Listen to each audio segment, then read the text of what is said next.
முதல் சிறியவர்களை ஆண்டவரே, இந்த காலங்களிலே ஆண்டவரே, நாங்கள் எங்களையே சுத்தப்படுத்தி நம்முடைய சிந்தையாளத்தின் முன்பாக நாங்கள் நின்று அப்பா பிதாவே என்று அழைத்து என்னுடைய காரியங்கள் எல்லாவற்றுமாக மறந்து உங்கள் துதிக்கிறோம் சுவாமி. ஒரு மணி நேரமாவது எனக்காக விழித்திருந்து ஜெபம் பண்ணக்கூடாதா என்று சொன்னேன். அந்த வார்த்தை நாங்கள் நிறைவேற்றும் பிள்ளைகளாக இருக்கிற சுவாமி. எனக்காக யார் போவான் சொன்ன பொழுது நான் என்று சொன்ன தீர்க்கதரிசிகள் ஊழியக்காரர்கள் எல்லாம் நிறைய இருக்கிறார்கள். எல்லாம் பயன்படுத்தும் சுவாமி. தாவே எங்கள் மந்தையை நாங்கள் நினைப்பதற்கான தகுதியை எங்களுக்கு தந்துள்ள வேண்டும் சுவாமி. ஆண்டவரே, நம்முடைய ஊழியத்தை செய்யும் பொழுது அநேக தடுக்கல் வரும் என்பதை நாங்கள் உணர்கிறோம். பிசாசு எங்களுடைய வழிகளிலே எதிர்த்து நிற்பார். ஆனால் ஒரு தேவனுடைய பட்டயம் எதிராக நிற்கிறது என்பதை உணர்ந்தவர்களாக உங்களுடைய பயணத்தை நாங்கள் தொடர்ந்து செய்ய திரும்பி செய்கிறார். ஒவ்வொரு மக்களும் ஆண்டவரே ஒரு ஏக்கத்தோடு ஒரு பரிதாபமான நிலையோடு ஆண்டவரே, எனக்கு ஆண்டவரிடத்திலே இந்த உதவி கிடைக்காதா என்று ஏங்கி வந்திருக்கின்ற பிள்ளைகளை நீர் அறிவிச்சுவாங்க. இந்த திருச்சபைக்கு வருகின்ற மக்கள் ஆண்டவர் கண்டிப்பாக எங்களுக்கு அனுக்கிரகம் பண்ணுவார் என்ற விசுவாசத்தோடு வந்திருக்கிறார்கள். அந்நிய பிள்ளைகளும் ஆண்டவரே வந்து இங்கு உங்கள் ஆண்டவர் எங்களுக்கு உதவி செய்வாராக என்று நம்பிக்கையோடு வருகிறார்கள். எல்லாமே போகாதபடிக்கு அற்புதங்களை நீ செய்து நானே உண்மையுள்ள ஜீவனுள்ள தேவன் என்பதை அவர்களுக்கு வெளிப்படுத்த நாங்கள் வேண்டுகிறோம்.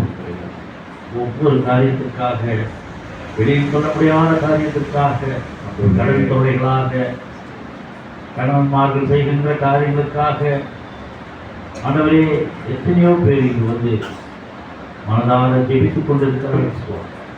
அவர்களுக்கு நல்ல விடுதலையை தந்து மது சமாதானத்தையும் மது சந்தோஷத்தையும் அவர்களுக்கு தருகிறார். பிள்ளைகளுக்கு படிப்பின் வரத்தை தந்தவர்கள் எல்லாம் அவர்களுக்கு ஞானத்தை போதிக்கின்ற சக்தியை தாய் தகப்பனுக்கு கொடுத்தவர்கள் அவர்களுமாக இந்த ஆராதனையை நடத்தி கொடுக்கும்படியாக நாங்கள் பேசுகிறோம். வருகின்ற ஊழியக்காரர்கள் உங்கள் கையில் ஒப்படைத்திருக்கிறோம். உமது வார்த்தையை ஒரு வாயை போட்டு எங்களுக்கு பிரயோஜனமான காரியங்களை அவர் மூலமாக நாங்கள் தெரிந்து கொள்ள நீர் அவரை வழிநடத்த சுவாமி. அவருடைய பயணம் தடைபடாதபடிக்கு எங்கள் மத்தியிலே வந்து சேர உதவி செய்கிறார். துதிகள் மகிமை அனைத்து உண்மையை செலுத்துகிறோம். இயேசுவின் மூலமாக கேட்கிறோம் எங்கள் ஜீவனுள்ள நல்ல நாம் எல்லாரும் எழுந்திருப்போம், கடவுளை தொழுவோம். ஆராதனை முறையை நாம் பின்பற்றுவோம். நாம் கடவுளை தொழுவோம். கடவுள் ஆவியாயிருக்கிறார். அவரை தொழுது கொள்கிறவர்கள் ஆவியோடும் உண்மையோடும் அவரை தொழுது கொள்ள வேண்டும். நம்முடைய பிதாவாகிய கடவுளாலும் கர்த்தராகிய இயேசு கிறிஸ்துவினாலும் உங்களுக்கு கிருபையும் சமாதானமும் உண்டாவதாக. இது கர்த்தர் உண்டு பண்ணின நாள், இதிலே களி கூர்ந்து மகிழ கடவுள். இந்த ஆராதனைக்கு ஆரம்பமாகும். ஆண்டவருடைய நாமம் மகிமை கேட்டோம். நம்ம எல்லாரும் சேர்ந்து கீர்த்தனை புத்தகத்தில் 75வது பாடல், இவரே பெருமான் மற்ற பேர் அல்லவே பெருமான், இவரே பெருமான் என்ற பாடலை பாடி நாம் இந்த ஆராதனையை தொடர்கிறோம்.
கடவுளை போற்றுவோம்.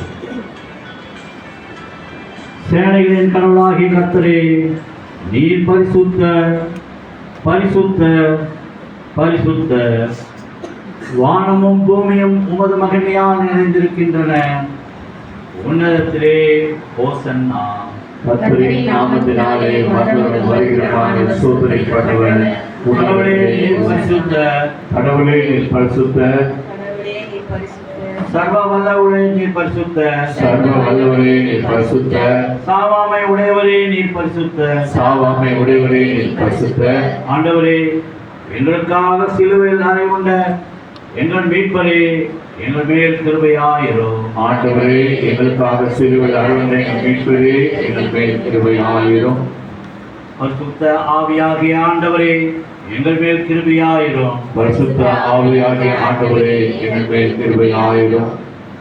ஆண்டவரே, எங்கள் ஜெபங்களையும் ஆராதனையும் ஏற்றுக்கொண்டு எங்கள் மேல் கிருபையாயிரும். ஆண்டவரே, எங்கள் மேல் மனதுருகி எங்கள் மேல் கிருபையாயிரும். எங்கள் தந்தையாம் கடவுளே, உமது வல்லமையினாலும் ஞானத்தினாலும் எல்லாவற்றையும் படைத்து உமது குமாரனை எங்கள் இரட்சகராக தரும்படி உலகத்தில் அன்பு கூர்ந்தீரே, உம்மை போற்றுகிறோம். குமாரனாம் கடவுளே, பாவத்தை தவிர்த்து எல்லாவற்றிலும் எங்களைப் போல் மனிதனாகி எங்கள் பாவங்களுக்காக ஒப்புக் கொடுக்கப்பட்டு எங்கள் நீதிக்காக உயிர் திரும்பியவரே, உம்மை போற்றுகிறோம். பரிசுத்த ஆவியானவர் கடவுளே, எல்லா உண்மைக்குள்ளும் எங்களை வழிநடத்தி கடவுளின் அன்பை எங்கள் நெஞ்சில் பொழிகிறவரே, உம்மை போற்றுகிறோம். பிதா, குமாரன், பரிசுத்த ஆவியாகிய கடவுளே, உமக்கே எக்காலமும் எல்லா புகழும் மகிமையும் உண்டாவதாக. பாவ அறிக்கையை நாம் ஏறெடுப்போம். நமக்கு பாவம் இல்லை என்போமானால் நம்மை நாமே வஞ்சிக்கிறவளாய், நமக்குள் உண்மை இல்லை. நமது பாவங்களை அறிக்கையிட்டால் பாவங்களை நமக்கு மன்னித்து எவ்வித அநீதமும் நீங்க நம்மை சுத்திகரிப்பதற்கு அவர் நம்பத்தக்கவரும் நீதியும் உள்ளவர். நான் எழுந்து என் தகப்பனிடத்திற்கு போய், தகப்பனே, வரத்துக்கு விரோதமாகவும் உமது பார்வையிலும் பாவம் செய்தேன். இனி உம்முடைய மகன் என்று சொல்லப்படுவதற்கு நான் பாத்திரம் அல்ல. உம்முடைய கூலிக்காரர்கள் ஒருவனாக என்னை வைத்துக் கொள்ளும் என்றேன். கடவுள் ராஜ்யம் சமீபத்திருக்கிறது. மனம் திரும்பி சுவிசேஷத்தில் நம்பிக்கை வையுங்கள். நமது பலவீனங்களுக்காக பரிதவிக்க முடியாத பிரதான ஆசாரியர் நமக்கு இராமல் எல்லா விதத்திலும் நம்மை போல் சோதிக்கப்பட்டும் பாவம் இல்லாத பிரதான ஆசாரியரே நமக்கு இருக்கிறார். நாம் முழங்கால் படியிட்டு மௌனமாக நம்மை நாமே சோதனை செய்கிறோம். எல்லாரும் முழங்கால் படியிட்டு ஆண்டவரை நோக்கி, ஆண்டவரே, கடந்த வாரம் முழுதும் நாங்கள் தெரிந்து தெரியாது செய்த பாவங்களை நாங்கள் அறிக்கை செய்கிறோம். ஆண்டவரை, ஒரு பரிசுத்தமுள்ள தேவனை ஆராதிக்க வந்திருக்கிறோம். நாமும் பரிசுத்தமுள்ளவர்களாய் மாற ஆண்டவர் விரும்புகிறார். இந்த பாவமான உலகத்திலே கடந்த வாரம் முழுதும் அநேக காரியங்களுக்காக நம்ம ஓடினோம். அப்படியே சொந்த வேலைக்காக ஓடினோம். ஆண்டவரே, உமக்கு பிரியமில்லாத காரியங்கள், உமக்கு பிரியமில்லாத வார்த்தைகள், உமக்கு பிரியமில்லாத செயல்களை நாங்கள் செய்ததுதான் எங்களை தயவாய் மன்னியும் சொல்லி ஒரு நிமிடம் ஆண்டவருக்கு பாவரிக்கையை நாம் செலுத்துகிறோம். கடந்த வாரம் நாங்கள் யாருக்கு விரோதமான காரியங்கள் செய்திருந்தான், உமக்கு பிரியமில்லாத காரியங்கள் செய்திருந்தான். எங்களை தயவாய் மன்னிங்க சுவாமி. நீர் பரிசுத்தமுள்ள தேவனாண்டவர், உண்மை ஆராதிக்க வந்திருக்கிற நாங்கள் ஆண்டவர் பரிசுத்தமுள்ளவராய் மாறி எங்களை உச்சம் தலைமுறை உள்ள கால்வரை உங்களுடைய கழுவாகிறதுனால எங்களை கழுவுனாங்க. எங்களை பரிசுத்தப்படுத்தினாங்க. பரிசுத்த உள்ளத்தோடு நாங்கள் உண்மை ஆராதிக்க, உண்மை துதிக்க, உங்களுடைய வார்த்தைகளை கேட்க எங்களை ஆயத்தப்படுத்தினாங்க. 10 மாதங்கள் 11 மாதங்கள் ஆண்டவர் எங்களை கண்மணி போல ஒவ்வொரு நாளும் நீங்கள் பாதுகாத்தீங்க. அதை கஷ்டப்படுத்திக்கிறோம். இந்த பரிசுத்தமான ஓய்வு நாள் எங்களுக்கு கூட்டி கொடுத்தீங்க. இந்த ஓய்வு நாளிலே நீர் எங்களை பரிசுத்தப்படுத்தும் ஆண்டவரே, நீர் எங்களை பரிசுத்தப்படுத்தும் ஆண்டவரே.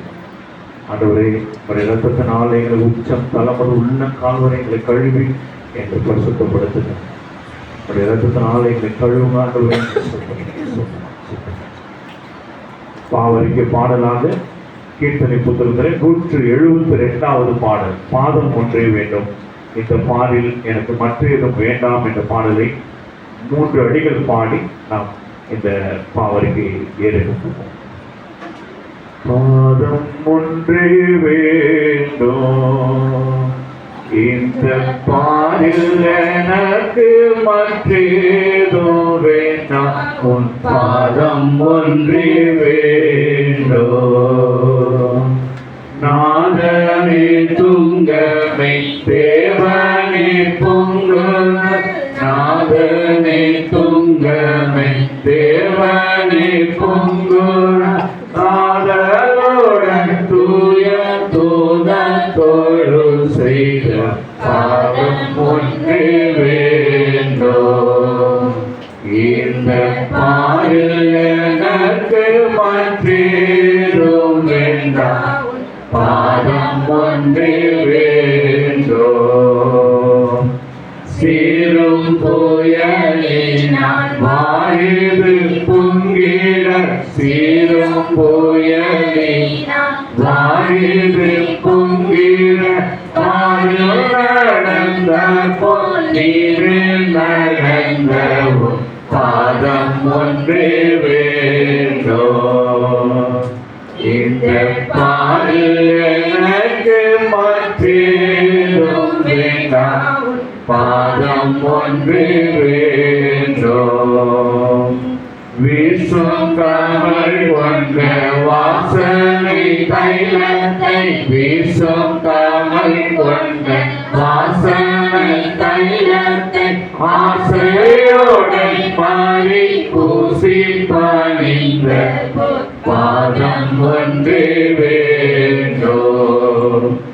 இந்த பாரில் எனக்கு மாற்றேதோ வேண்டாம், பாதம் ஒன்றே வேண்டும். இரண்டாவது பாவலுக்கு ஜெபத்தை சொல்லும்போது குறிப்பாக சொல்லுவோம். எங்கள் தந்தையாம் கடவுளே, எங்கள் தந்தையாம் கடவுளே, நினைவினாலும் வார்த்தையினாலும் செய்கையினாலும் உமக்கு விரோதமாய் பாவம் செய்திருக்கின்றோம். முழு மனதோடு நாங்கள் உம்மை நேசிக்கவில்லை. எங்களிடத்தில் நாங்கள் அன்பு கூறுவது போல அயலாளத்தில் நாங்கள் அன்பு கூறவில்லை. எங்கள் மேல் இரக்கமாக இருக்க வேண்டிக் கொள்கிறோம். எங்கள் பாவ அழுக்க நீக்கி எங்களை சுத்திகரியும். எங்கள் குற்றங்களை விட்டுவிட எங்களுக்கு உதவி புரியும். எங்கள் ஆண்டவர் இயேசு கிறிஸ்து மூலமாய் வேண்டிக் கொள்கிறோம் பிதாவே.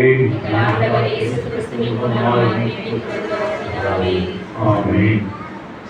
சர்வ வல்லமையும் மிகுந்த இரக்கமுள்ள ஆண்டவர் மன்னிப்பையும் பாவ நிவர்த்தியையும் நமக்கு கட்டளையிட்டுள்ளி வாழ்க்கையை சீர்படுவதற்கான காலத்தையும் தமது பரிசுத்த ஆவின் கிருபையையும் தேற்றுதலையும் தந்தருள்வாராக. ஆமென். ஜெபிப்போம். எங்களை அதிகமாய் நேசித்து வளர்க்கிற நல்ல தகப்பனே, இந்த பரிசுத்தமான இந்த ஓய்வு நாளுக்காக மக்கள் நன்றி செலுத்துகிறோம் ஆண்டவரே. கடந்த வாரம் போது ஆண்டவரே, ஒவ்வொரு நாளும் ஆண்டவரே உடைய சமூகம் உடைய தூதலை கொண்டு பாதுகாத்து ஆண்டவரே, நாங்கள் தன்னுடைய பணிகளுக்கு போகும்போது வரும்போது ஆண்டவரே உடைய பிரசனத்தினாலே நீங்கள் ஒவ்வொரு நாளும் பாதுகாத்து கொண்டீங்க. அதுக்காக போனால் உடைய சோதரிக்கிறோம். நன்றி செலுத்துகிறோம் சுவாமி. எங்களுடைய பிள்ளைகள் ஆண்டவரே ஒவ்வொரு நாளும் பள்ளிக்கு போகும்போது வரும்போது ஆண்டவரே உங்களுடைய தூதலை கண்டேட்டு நீங்கள் பாதுகாத்து ஆண்டவரே, இந்த பரிசுத்தமான ஓய்வு நாளிலே நாங்கள் குடும்பமாய் திருச்சபையாய் இணைந்து ஆண்டவரே உம்மை நோக்கி பார்க்கும்படியான கிருபை கொடுத்தீங்க. எத்தனையோ பேர் ஆண்டவரே பலவிதமான சூழ்நிலையில படுக்கையா இருக்கிற ஆண்டவரே, பலவிதமான பிரச்சனைகள் இருக்கிறார் ஆண்டவரே. ஆனாலும் நீங்க எங்களை தெரிந்து கொண்ட ஆண்டவரே, உம்மை ஆராதிக்க, உம்மை துதிக்க, உம்மை பாட, உம்முடைய வார்த்தைகளை கேட்க நீர் எங்களை ஆயத்தப்படுத்தி இந்த இடத்துல கொண்டு வந்து சேர்த்திருக்கிறீங்க. நான் சொத்திருக்கிறோம். என்னுடைய பாவங்கள் குற்றங்கள் எல்லாவற்றையும் ஆண்டவரே உங்களுடைய பாதத்தில் வைத்திருக்கிறோம். ஆண்டவரே நீங்க உங்களுடைய கல்வாழத்தினால் எங்களை உச்சம் தலைமுறை உள்ள கால் வரை எங்களை கழுவி நீங்க பரிசுத்தப்படுத்திருக்கிறீங்களே, என்னுடைய செவிகளை திறந்திருக்கிறீங்களே, என்னுடைய இருதயங்களை ஒருமைப்படுத்திருக்கிறீங்களே. நான் சொத்திருக்கிறேன். உங்களுடைய வார்த்தைகளை கேட்க எங்களை ஆயத்தப்படுத்தி எங்களை பரிசுத்தப்படுத்தி ஆண்டவரே வருகிற வாரம் பொழுது ஒவ்வொரு நாளும் ஆண்டவருடைய பிரசனத்தினால எங்களுடைய பரிசுத்தினால எங்களை இடைக்கட்டி நீங்க வழிநடத்த போறீங்களே, அதை சோதரிக்கிறோம் சோதரிக்கிறோம். ஆண்டவரை என்னுடைய ஆயிரவுக்காக ஜெபிக்கிறோம் சுவாமி. கடந்த வாரம் பொழுது ஆண்டவரே அநேக இடங்களுக்கு சென்று சுகபத்திரமாய் ஆண்டவரை வீடு வந்து சேர்ந்து இந்த நாளிலே ஆராதனை வந்து கலந்து கொண்டு ஆண்டவரை உங்களுடைய ஆராதனை நடத்தும்படியாய் அவரோடு கூட பிரயாணத்தில் இருந்தீங்களா, அதை சோதரிக்கிறோம். ஆண்டிக்காக ஜெபிக்கிறோம், அவருடைய மகனுக்காக மருமகளுக்காக பேர பிள்ளைகளுக்காக ஜெபிக்கிறோம். நீங்க அவர்களை பாதுகாத்து பண்ணீங்க, அதை சோதரிக்கிறோம். நன்றி சொல்கிறோம். என்னுடைய திருச்சபைகளுக்கு எல்லா குடும்பத்தின் பிள்ளைகளே கடந்த வாரம் முழுதுமாய் கண்மணி போல பாதுகாத்து தேவன் இனி வரப்போற காலங்களை நீங்க பாதுகாக்க போறீங்க, அதுக்காக சொல்கிறோம். உங்களுடைய வார்த்தைகளை சுமந்தோர் வருகிற அருமையான சகோதரர் சித்தூர்ல இருந்து வர இருக்கிறாங்க ஆண்டவரே. நீங்க அவர்களோடு கூட பேசுங்க ஆண்டவரே. அவரை மறைத்து நீங்க வெளிப்படுங்க ஆண்டவரே. அவர் சுயமாய் பேசாதபடி உங்களுடைய வார்த்தைகள் வல்லமுள்ளதாய் வெளிவரும்படியாய் அவரை மறைத்து நீங்க வெளிப்படும்படியாய் ஜெபிக்கிறோம் சுவாமி. உங்களுடைய ஆத்துமக்களை பெருளாய் கொண்டு வந்து சேருங்க ஆண்டவரே. வரை தடைப்பட்ட ஆத்துமக்களை கொண்டு வந்து சேருங்க ஆண்டவரே. இன்னும் புதிய புதிய ஆத்துமக்கள், புதிய புதிய குடும்பங்கள் ஆண்டவரே என்னுடைய ஊழியத்துல கொண்டு வந்து நீங்க சேர்க்க போறீங்க. உன் நாமத்துக்கு மகிமையா இந்த ஊழியத்தை நீங்க ஆசீர்வதித்து பெருக பண்ண போறீங்க. இந்த ஆராதனை ஒவ்வொரு பகுதியும் உங்களுடைய கரத்துல அர்ப்பணிக்கிறார்கள். உன் நாமத்துக்கு மாத்திரம் மகிமையா இருக்க, எங்கள் எல்லாருக்கும் ஆசீர்வாதமா இருக்க நீங்க மாற்றி கொடுக்கும்படியா சொல்லிக்கிறோம். எல்லா துதி கன மகிமை உமக்கு செலுத்துகிறோம். இயேசு முற்ற மக்கள் நல்ல பிதாவே, ஆமென். நம்ம எல்லாரும் எழுந்திருப்போம். வேதத்திலிருந்து 4 பகுதிகளை நாம் வாசிக்க போகிறோம். மல்கியா 4ஆம் அதிகாரம், 2 தெசலோனிக்கர் 2ஆம் அதிகாரம், சங்கீதம் 121, சுவிசேஷ பாடமாக மார்க்கு 4ஆம் அதிகாரம் 1-8 வரை. அதற்கு முன்பாக வேத புத்தகத்தை உயர்த்தி ஆண்டவருடைய பாடலை பாடி ஆண்டவர் நாமத்தை மகிமைப்படுத்துவோம். வேத புஸ்தகமே, வேத புஸ்தகமே, வேத புஸ்தகமே, விலை பெற்ற செல்வம் நீயே. வேத புஸ்தகமே, விலை பெற்ற செல்வம் நீயே.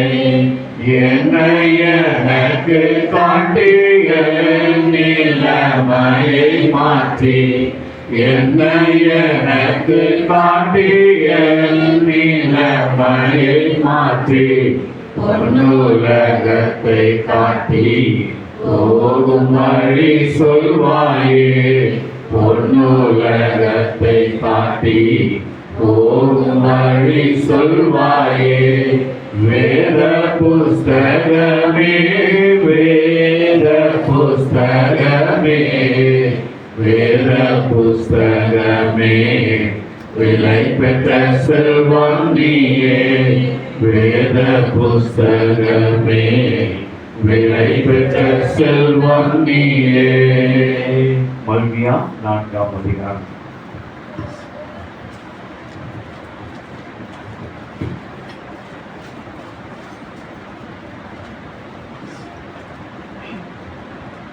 முதலாம் வேத பாடமாக பழைய ஏற்பாட்டின் பாடம் மல்கியா 4ஆம் அதிகாரம் வசனங்கள் 1 துவங்கி 6 முடிய.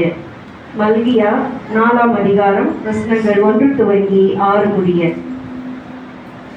இதோ சூளையைப் போல எரிகிற நாள் வரும். அப்பொழுது அகங்காரிகள் யாவரும், அக்கிரமம் செய்கிற யாவரும் துரும்பாயிருப்பார்கள். வரப்போகிற அந்த நாள் அவர்களை சுட்டெரிக்கும். அது அவர்களுக்கு வேரையும் கொப்பையும் வைக்காமற் போகும் என்று சேனைகளின் கர்த்தர் சொல்லுகிறார். ஆனாலும் என் நாமத்திற்கு பயந்திருக்கிற உங்கள் மேல் நீதியின் சூரியன் உதிக்கும். அதில் செட்டைகளின் கீழ் ஆரோக்கியம் வரும். நீங்கள் வெளியே புறப்பட்டு போய் கொழுத்த கன்றுகளைப் போல வளருவீர்கள். துன்மார்க்கரை மிதிப்பீர்கள். நான் இதை செய்யும் நாளிலே அவர்கள் உங்கள் உள்ளங்கால்களின் கீழ் சாம்பலாய் இருப்பார்கள் என்று சேனைகளின் கர்த்தர் சொல்லுகிறார். ஓரேபிலே இஸ்ரவேல் எல்லாருக்காகவும் என் தாசனாகிய மோசேக்கு நான் கற்பித்த நியாய பிரமாணமாகிய கட்டளைகளையும் நியாயங்களையும் நினையுங்கள். இதோ கர்த்தருடைய பெரிதும் பயங்கரமான நாள் வருகிறதற்கு முன்னே நான் உங்களிடத்திற்கு எலியா தீர்க்கதரிசியை அனுப்புகிறேன். நான் வந்து பூமியை சங்காரத்தால் அடிக்காதபடிக்கு அவன் பிதாக்களுடைய இருதயத்தை பிள்ளைகளிடத்திற்கும் பிள்ளைகளுடைய இருதயத்தை அவர்கள் பிதாக்களிடத்திற்கும் திரும்புவான். வாசிக்க வேண்டிய முதலாம் வேத பாடம் வாசித்து முடிந்தாயிற்று. தேவனுக்கு மகிமை உண்டாவதாக.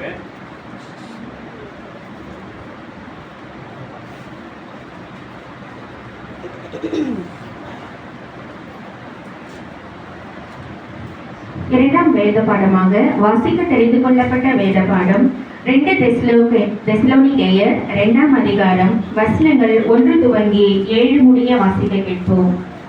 2 தெசலோனிக்கேயர் 2ஆம் அதிகாரம் வசனங்கள் 1 துவங்கி 7 முடிய.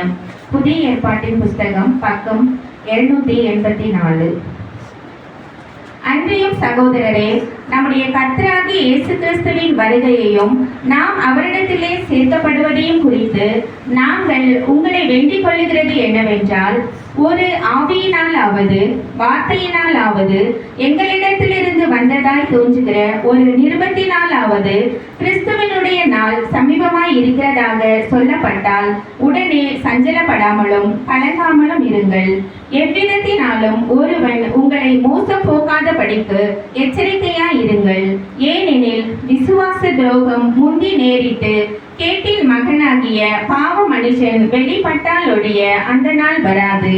அவன் எதிர்த்து நிற்கிறவனாயும் தேவன் எண்ணப்படுவது எதுவோ ஆராதிக்கப்படுவது எதுவோ அவைகள் எல்லாவற்றிற்கும் மேலாக தன்னை உயர்த்துகிறவனாயும் தேவனுடைய ஆலயத்தில் தேவன் போல உட்கார்ந்து தன்னைத்தானே தேவன் என்று காண்பிக்கிறவனாயும் இருப்பான். நான் உங்களிடத்தில் இருந்தபோது இவைகளை சொன்னது உங்களுக்கு ஞாபகம் இல்லையா? அவன் தன் காலத்திலே வெளிப்படும் படிக்கு இப்பொழுது அவனை தடை செய்கிறது இன்னதென்றும் அறிந்திருக்கிறீர்களே. அக்கிரமத்தின் ரகசியம் இப்பொழுதே கிரியை செய்கிறது. ஆனாலும் தடை செய்கிறவன் நடுவிலிருந்து நீக்கப்படும் முன்னே அது வெளிப்படாது. வாசிக்க தெரிந்து கொள்ளப்பட்ட வேத பாடம் வாசித்தாயிற்று. தேவனே உமக்கு மகிமை உண்டாவதாக. மாறி மாறி வாசிக்க தெரிந்து கொள்ளப்பட்ட சங்கீதம் 121. வாசிக்க வேண்டிய சங்கீதம் 121. மாறி மாறி வாசிக்கிறேன். எனக்கு ஒத்தாசை வரும் பருவங்களுக்கு நேராக கண்களை ஏறெடுக்கிறேன். பூமியும் வாக்கின கத்திரத்திலிருந்து எனக்கு ஒத்தாசை வரும். உன் காலை தள்ளாட விட்டார், உன்னை காக்கிறவர் உறங்கார். இஸ்ரவேலை காக்கிறவர் ஒருபோதுமில்லை, தூங்குவதுமில்லை. கர்த்தர் உன்னை காக்கிறவர், கர்த்தர் உன் வலுபத்திலே உன் நேராயிருக்கிறார். பகலிலே எதிராகிலும் இரவிலே நேரமாகிலும் உன்னை சேதப்படுத்துவதில்லை. கர்த்தர் உன்னை எல்லா தீங்குக்கும் விலகி காப்பார், அவர் உன் ஆத்துமாவை காப்பார். சேர்ந்து வாசிப்போம். கர்த்தர் உன் போக்கையும் வரத்தையும் இடது முதற்கொண்டு என்றென்றைக்கும் காப்பார். வாசிக்க வேண்டிய வேத பாடம் வாசிக்கிறேன். பிதாவுக்கும் குமாரனுக்கும் பரிசுத்த ஆவிக்கும் மகிமை உண்டாவதாக. ஆதியிலும் இப்பொழுதும் எப்பொழுதும் சதா காலங்களில் மகிமை உண்டாவதாக. வாசிக்க தெரிந்து கொள்ளப்பட்ட சுவிசேஷ வேத பாடம் மார்க் எழுதின சுவிசேஷம் 4ஆம் அதிகாரம் வசனங்கள் 1 முதல் 8 முடிய. மார்க் 4ஆம் அதிகாரம் வசனங்கள் 1 முதல் 8 முடிய. அவர் மறுபடியும் கடலோரத்திலே போதகம் பண்ண தொடங்கினார். திரளான ஜனங்கள் அவரிடத்தில் கூடி வந்தபடியால் அவர் கடலிலே நின்று படவில் ஏறி உட்கார்ந்தார். ஜனங்கள் எல்லோரும் கடற்கரையில் நின்றார்கள். அவர் அநேக விசேஷங்களை உண்மைகளாக அவர்களுக்கு போதித்தார். போதிக்கிற பொழுது அவர்களுக்கு சொன்னது, கேளுங்கள், விதைக்கிறவன் ஒருவன் விதைக்க புறப்பட்டான். அவன் விதைக்கையில் சில விதைகள் வழி அருகே விழுந்தது. ஆகாயத்து பறவைகள் வந்து அதை பட்சித்து போட்டது. சில விதைகள் அதில் மண்ணில்லாத கற்பாறை நிலத்தில் விழுந்தது. அதற்கு ஆழமான மண் இல்லாததினாலே சீக்கிரத்தில் முளைத்தது. வெயில் ஏறின போதோ தீத்து போய் வேறில்லாமையால் உலர்ந்து போயிற்று. சில விதை முள்ளுள்ள இடங்களில் விழுந்தது. முள் வளர்ந்து அது பலன் கொடாதபடி அதை நெருக்கி போட்டது. சில விதை நல்ல நிலத்தில் விழுந்தது. ஓங்கி வளர்கிற பயிராகி ஒன்றும் 30, ஒன்று 60, ஒன்று 100 பலன் தந்தது. வாசிக்க வேண்டிய சுவிசேஷ வேத பாடம் வாசித்து முடிகிறது. கிறிஸ்துவே உமக்கு மகிமை உண்டாவதாக. நாம் நீண்ட வண்ணமாகவே ஒரு பாடலை பாடி ஆண்டவருடைய வார்த்தைக்குள்ளாய் நாம் கடந்து போக போகிறோம். ஆண்டவருடைய பிரசனத்தை உணர்ந்தவர்களாய் எல்லாரும் இணைந்து ஆண்டவருக்கு நன்றி சொல்லும்படியாய் கடந்த வாரம் முழுதும் நீங்க பார்த்தீங்கன்னா ஆண்டவர் ஒவ்வொரு நாளும் ஒவ்வொரு நிமிஷமும் ஆண்டவர் நம்மளோடு கூட இருந்து பாதுகாத்து நம்முடைய குடும்பத்தின் பிள்ளைகளோடு இருந்து பாதுகாத்து இந்த ஓய்வு நாளிலே அவரை ஆராதிக்க, அவரை துதிக்க, அவருடைய பாட ஆண்டவர் நம்மை கொண்டு சேர்த்திருக்கிறார். பெரியமானவர்களே, அவர் துதிக்கு மாத்திரம் பாத்திரனா இருக்கிறார். துதிக்கு பயப்படத்தக்க தேவனா இருக்கிறார். நம்முடைய காணிக்கை அல்ல, துதியின் பலியை மாத்திரம் ஆண்டவர் என்ன பண்றாரா விரும்புகிறார். எனவே எங்கெல்லாம் துதி இருக்கிறதோ அங்கெல்லாம் அவருடைய பிரசன்னமாக இருப்போம். எனவே இந்த நாளிலே ஒரு நிமிடம் ஆண்டவருக்கு நன்றி சொல்லலாம். ஆண்டவருடைய கடந்த வாரம் முழுதும் எங்களை கண்மணி போல பாதுகாத்தீங்களே, ஆண்டவர் என்னுடைய குடும்பத்தின் பிள்ளைகளை பாதுகாத்தீங்களே என்று சொல்லி ஆண்டவர் இந்த நாளிலே உங்களை ஆராதிக்க எங்களை கொண்டு வந்தீங்களே சொல்லி ஆண்டவருக்கு நன்றி சொல்லுவோம், துதிப்போம். எல்லாரும் வாயில திறந்து ஆண்டவரை துதிப்போம். சோதனம் சோதனம் சோதனம் சோதரிக்கிறோம் சோதரிக்கிறோம் சோதரிக்கிறோம் சோதரிக்கிறோம். Hallelujah, hallelujah, hallelujah, hallelujah. நம்ம துதிக்கிறோம் துதிக்கிறோம் துதிக்கிறோம் துதிக்கிறோம் துதிக்கிறோம் துதிக்கிறோம் துதிக்கிறோம்.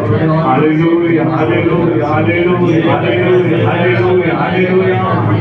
சோதரிக்கிறோம் சோதரிக்கிறோம் சோதரிக்கிறோம் சோதரிக்கிறோம். நன்றி செலுத்துகிறோம் நன்றி செலுத்துகிறோம் நன்றி செலுத்துகிறோம் நன்றி செலுத்துகிறோம். அநேகர் தேவனை தேடி அநேக இடங்களுக்கு போகிறாங்க. ஆனாலும் நம்முடைய தேவன் நம்மை தேடி வந்திருக்கிறார். நம்மை தேடி நம்ம உலகத்துல வந்து நம்முடைய பாவங்களை மன்னிப்பதற்காக பாவங்களாக பிறந்த அநேக அற்புதங்களை அதிசயங்களை செய்து ஆண்டவர் இன்றும் ஜீவிக்கிற தேவனாய் நம்மோடு வாழ்ந்து கொண்டிருக்கிற தேவனுக்கு ஆண்டவருக்கு நன்றி செலுத்துவோம். சோதரிக்கிறோம் சோதரிக்கிறோம் சோதரிக்கிறோம் சோதரிக்கிறோம். நீர் என்னை தேடி வராதிருந்தா நான் என்றோ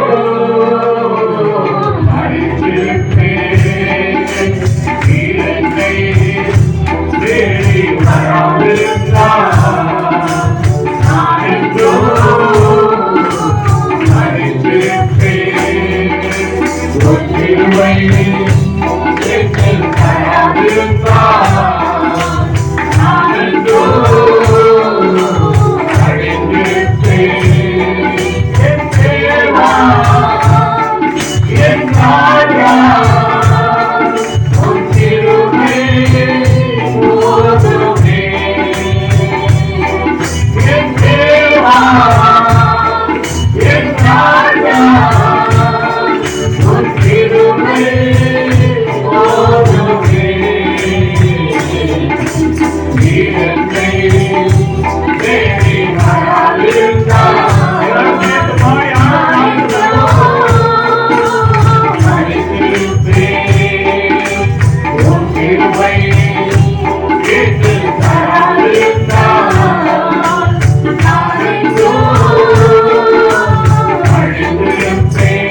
அப்பா பிதாவே அன்பான தேவனே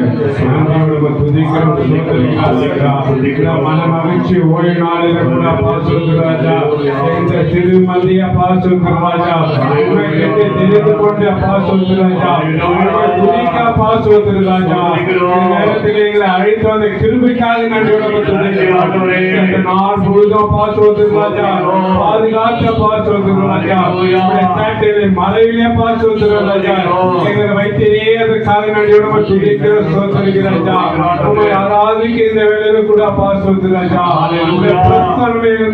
இறங்க வேண்டும் ஒவ்வொருவர் மேல் இறங்க வேண்டும் உங்களை ஆராதிக்க நன்றியோட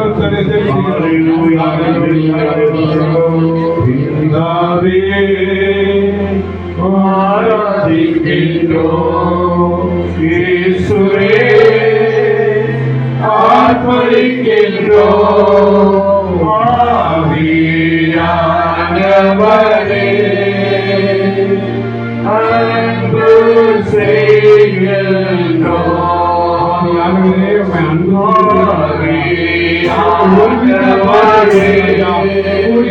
வேலையில பார்த்தோம் ஆராதிக்கின்றோம்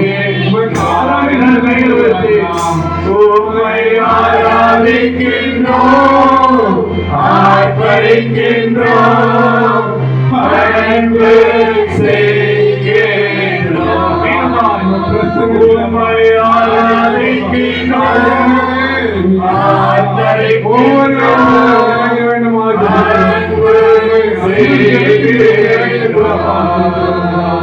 மகனாக தெரிந்து கொண்டு ஒவ்வொரு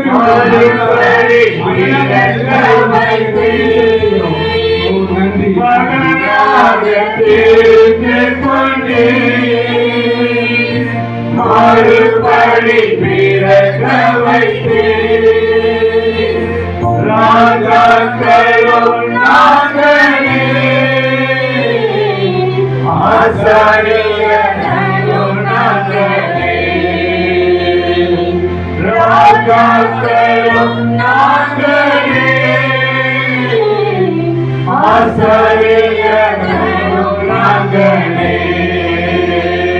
உம்மை ஆராதிக்கின்றோம் ஆர்ப்பரிக்கின்றோம் அன்பு செய்கின்றோம். இல்லாத காலத்தில் பாடி ஆராதிக்கின்றோம் பாடி நாங்கள் முடித்துக் கொள்வோம். அது உம்மை ஆராதிக்கின்றோம் ஆர்ப்பரிக்கின்றோம் அன்பு செய்கின்றோம். உம்மை ஆராதிக்கின்றோம்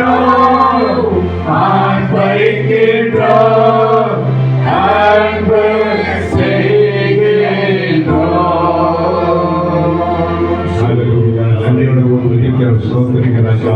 இந்த ஆராதனை வேலையில கூட பிரசன்னத்திலே எங்களை வழிநடத்தினீரே அதற்காக நன்றியோட துதிக்கிற சோதரிக்கிறாஜா மேக ஸ்தம்பம் போல அக்னி ஸ்தம்பம் போல பாசுகிறோம். இஸ்ரேல் மக்களை வழிநடத்தினது போல பாசுகிறோம். எங்களை வழிநடத்தி கொண்டு இருக்கிற கிருபிக்காக நன்றியோட அப்பா அந்த மோசே பாசுகிறோம் வனாந்திரத்தில பாசுகிறோம் ராஜா சொல்லும் போது பாசுகிறோம். எத்தனை ஜனங்கள் முறுமுறுத்தாக கூட பாசுகிறோம். உங்களுடைய சமூக பாசுகிறோம் உங்களுடைய சமாதான பாசுகிறோம் உங்களுடைய அன்பு பாசுகிறோம் அவர்கள் மேல் இருந்தது கூட போல இந்த வேலையில கூட எங்கள் மேல இருந்து வழிநடத்தின கிருபிக்காக நடுகிறோம் சொல்லிக்கிறோம். எத்தனையோ பேருக்கு பாசுகிறோம் ராஜா சிலாக்கியத்தை பாசுகிறோம் ராஜா எங்களுக்கு கொடுத்தீரே அதுக்காக நடுகிறோம் இன்னும் வரப்பட்ட தலையப்பட்ட மக்களை பாசுகிறோம் ராஜா உங்களுடைய மந்திரை கூட்டி சேர்ந்து தயவாக கெஞ்சுகிறோம் ராஜா சொல்றீங்க அப்பா இந்த செய்தி கொடுத்த தாசனுக்கு சமூகத்தில் ஒப்புடுங்கள் ராஜா ஆவியானவர்களுடைய சட்டையை மறைத்த ஆவி மன்னாவை எங்களுக்கு வெளிப்படுத்தி தர வேண்டுமாக ஒரு சமூகத்தில் ஒப்புடுகிறோம். நேரே காத்துக்கொள்ள வேண்டும் இயேசு திருமையில் வேண்டுகிறோம் பிதாவே. ஆமென் ஆமென். சபையார் அமரலாம்.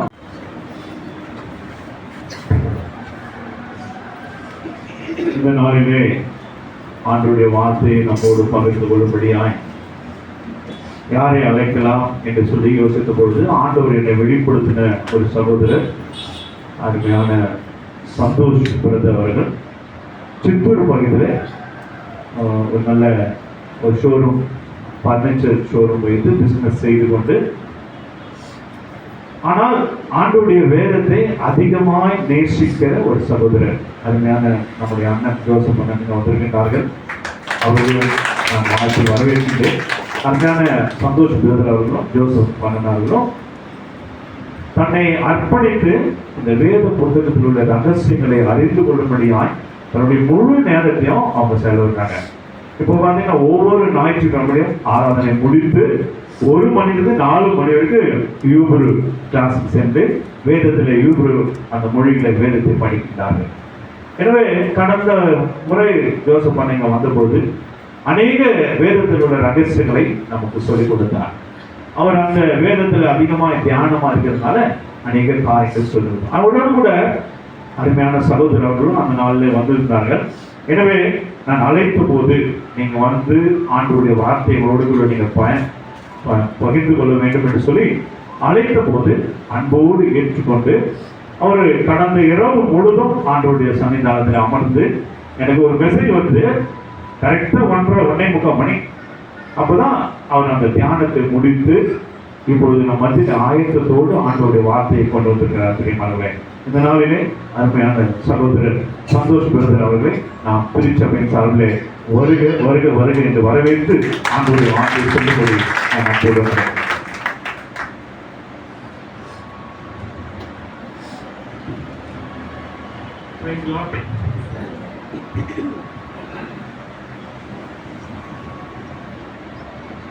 பிதாவாகிய தேவனுக்கும் கர்த்தராகிய இயேசு கிறிஸ்துவுக்கும் பரிசுத்த ஆவியானவருக்கும் மகிமை உண்டதாக.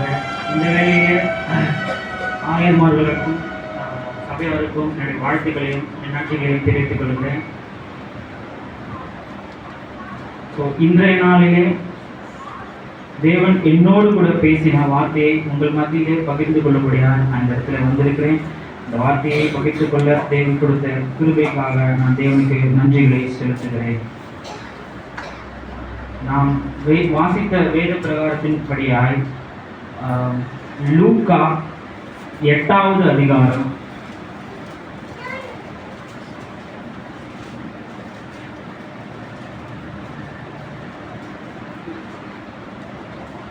1வது வசனத்திலிருந்து யாராவது ஒருவர் வாசிக்கும்படியாய் கேட்டுக்கொள்கிறேன். பின்பு அவர் பட்டணங்கள் தோறும் கிராமங்கள் தோறும் பிரயாணம் பண்ணி தேவனுடைய ராஜ்யத்திற்குரிய நற்செய்தியை கூறி பிரசங்கித்து வந்தார். 12 அவருடனே கூட இருந்தார்கள். அவர் பொல்லாத ஆவியையும் வியாதிகளையும் நீக்கி குணமாக்கின சில ஸ்திரீகளும் 7 பிசாசுகள் நீங்கின மகதலேனா மரியா என்னப்பட்ட மரியாளும் ஏரோதின் காரியக்காரனான கூசாவின் மனைவியாகிய யோவன்னாலும் சூசன்னாலும் தங்கள் ஆஸ்திகளால் அவருக்கு ஊழியம் செய்து கொண்டு வந்த மற்ற அநேக ஸ்திரீகளும் அவருடனே இருந்தார்கள்.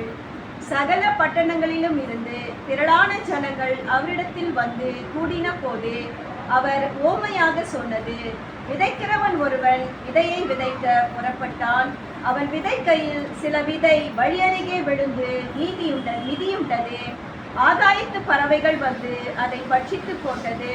சில விதை கற்பாறையின் மேல் விழுந்தது. அது முளைத்த பின் அதற்கு ஈரமில்லாததினால் உலர்ந்து போயிற்று. சில விதை முள்ளுள்ள இடங்களில் விழுந்தது. முள் கூட வளர்ந்தது, அதை நெருக்கி போட்டது. சில விதை நல்ல நிலத்தில் விழுந்தது, அது முளைத்தது, ஒன்று 100ஆக பலன் கொடுத்தது என்றார். இவைகளை சொல்லி கேட்கிறதற்கு காதுள்ளவன் கேட்க கடவன் என்று சத்தமிட்டு கூறினார். ஆமென். கர்த்தாவே, இந்த நாளில் எங்களோடு கூட நீங்க அப்பா இடைப்படும்படியாக செபிக்கிறோம். அடியனை மறைத்து உங்கள் வார்த்தை வெளிப்படைப்படியாக செபிக்கிறோம். கர்த்தாவே, வாசித்த வசனத்தின் படியாக தேவரே நீங்கள் நடத்த வேண்டுமா என்று செபிக்கிறோம். ஆமென். முதலாவது ஐயா சொன்னபடி பார்த்தீங்கன்னா, நான் சித்தூர் பகுதியிலிருந்து வரேன். நான் என்ன அறிமுகப்படுத்திக்கணும்னு நினைக்கிறேன். என்னுடைய வயது பார்த்தீங்கன்னா 31. என்னுடைய நண்பரும் நாங்கள் தான் ஆக்சுவலி ஒரு 10 வருஷமாக வேதத்தின் மீது கொண்ட ஆர்வத்தினால எங்களுடைய ஒரு பர்சனல் டீச்சர் மூலயமா நாங்கள் வேதத்தை இன்னும் தெரிஞ்சுக்கணும், எங்கள் வாழ்க்கையில் நிறைய அறிஞ்சிக்கணும்ட்டு கிட்டத்தட்ட ஒரு 10 வருட பிரயாணங்கள் நடுவில் நான் காலேஜ் படித்து முடிக்கும் பொழுது பிரதரை நாங்களும் சேர்ந்து சந்தித்து வேதத்தை படித்து ஆராய்ந்து அநேக இடங்களுக்கு அதை சொல்லும்படியாகவும் பல இடங்களில் வந்து கிளாஸஸ் நடத்தும்படியாகவும் பைபிள் டீச்சிங் பண்ணும்படியாகவும் கிருபை பாராட்டி இருக்கிறார். இந்த நாளிலும் கடந்த முறை பிரதர் வந்திருந்தார், அவரோடு கூட நான் வந்திருக்கேன். இந்த நாளில் ஐயா அவர்களை என்னை அழைத்து இந்த மாதிரி சொல்லும்போது நான் மிகுந்த சந்தோஷத்தோடு நான் வருகிறேன்னு சொன்னேன். அழைப்பு ஐயா என்னோட நன்றிகளை நான் தெரிவித்துக் கொள்கிறேன். இன்றைய நாளில் இந்த வசனத்தை கண்டிப்பாக நீங்கள் நிறைய தடவை கேட்டிருப்பீங்க, படிச்சிருப்பீங்க. இந்த விதைகள் உண்மையை பற்றி மத்தேயுல இருக்கு, மார்க்குல இருக்கு, லூக்காவிலையும் இருக்கு. கரெக்டுங்களா? ஸோ 3 அதிகாரத்திலுமே இந்த வார்த்தை வந்து கொஞ்சம் வித்தியாசப்படுத்தி எழுதியிருப்பாங்க. நீங்க இதுவே மத்தேயுல படிச்சீங்கன்னா மத்தேயு 13வது அதிகாரம்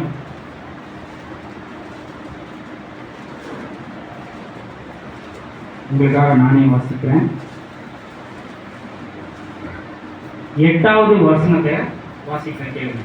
சில விதையோ நல்ல நிலத்தில் விழுந்தது, சிலது 100ஆகவும் சிலது 60ஆகவும் சிலது 30ஆகவும் பலன் தந்தது. மத்தேயு பார்த்தீங்கன்னா இது மாதிரி எழுதியிருப்பார், அதாவது 100, 60, 30மாக பலன் தந்தது. மார்க்கு நாம வாசித்தபடி மார்க்கு 4வது அதிகாரம் 8வது வசனத்தை வாசிச்சீங்கன்னா மார்க்கு 4வது அதிகாரம்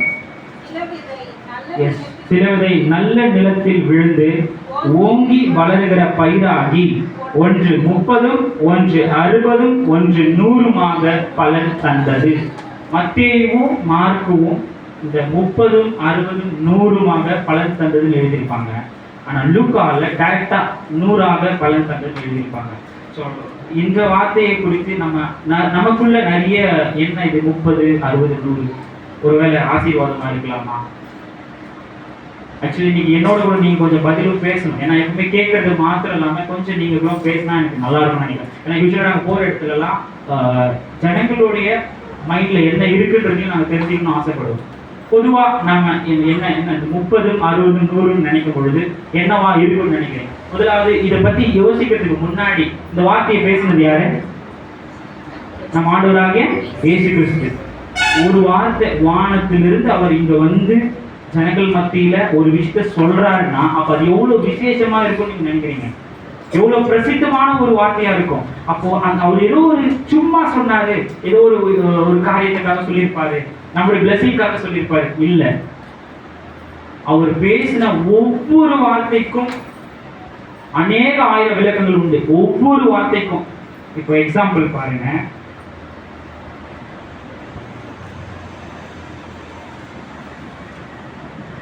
உங்களுடைய வேத புத்தகத்துல ஆதியாகமம் 12வது அதிகாரம்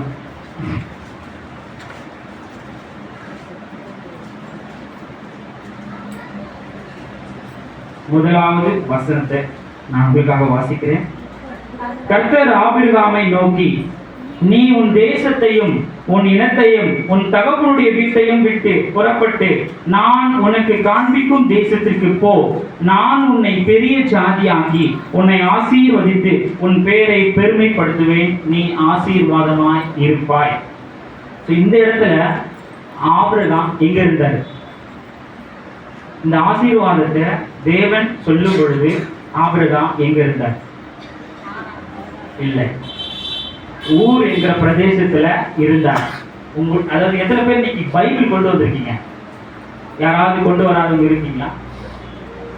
உங்களுடைய பைபிள்லயும் ஒரு பேப்பர் ஒரு பென் எடுத்து எழுதிக்கோங்க. யூஸ்வலா அது ஒரு நல்ல பழக்கம். எப்பவுமே கேட்கறது மட்டும் இல்லாம நம்ம ஒரு நோட்லயோ பென்லயோ நம்ம என்ன இன்னைக்கு செய்தி கேட்டோம், ஆண்டவர் நம்மளோட என்ன பேசினார்ன்றதை நீங்க எழுதிக்கோங்க. ரொம்ப ரொம்ப பிரயோஜனமா இருக்கும் உங்களோட வாழ்க்கையில. கிட்டத்தட்ட ஆபிரகாம் 70 வயதாய் இருக்கும் பொழுது ஆண்டவர் ஆபிரகாமை நோக்கி இந்த வார்த்தையை, இந்த ஆசீர்வாதத்தை கூறுகிறார். ஊர் என்கிற பிரதேசத்தில் இருக்கும் பொழுது. அடுத்து 4வது வசனம் பார்த்தீங்கன்னா, கர்த்தர் ஆபிரகாமுக்கு சொன்னபடியே அவன் புறப்பட்டு போனான், லோத்தும் அவனோடே கூட போனான். ஆபிரகாம் ஆரானை விட்டு புறப்பட்ட போது 75 வயதுள்ளவனாய் இருந்தான். அதாவது ஊர் என்கிற அந்த பாபிலோன் தேசத்தில் இருக்கிற ஒரு ஊர் என்கிற பட்டணத்திலிருந்து அவர் ஆரானுக்கு வந்து அங்கேயே தங்கிடுறார். கிட்டத்தட்ட ஒரு 5 வருஷம் அவர் அங்கேயே தங்கி மறுபடியும் அவர் போகாதனால ஆண்டவர் மறுபடியும் அவரை சந்திச்சு, நீ இங்கிருந்து கிளம்பு, நான் காண்பிக்கும் தேசத்திற்கு நீ போ அப்படின்னு சொல்லும் பொழுது 75 வயது கிட்டத்தட்ட. ஸோ ஆண்டவருடைய வார்த்தை ஆபிரகாமுக்கு உண்டான வயது 70. கரெக்டுங்களா? அப்போ ஆபிரகாம் ஆண்டவர் வார்த்தை, அதாவது நீங்க நல்லா படிச்சீங்கன்னா, அதாவது இந்த ஓமையோட கருத்தை படிச்சீங்கன்னா ஒரு லுக்கால தெளிவா சொல்லியிருப்பாங்க. இந்த விதை என்பது தேவனுடைய வசனத்தை குறிக்கும். கரெக்டுங்களா? இந்த ரெஃபரன்ஸ் யாராவது எடுத்தீங்கன்னா சொல்லுங்க பார்க்கலாம். லூக்கால இருக்கும்.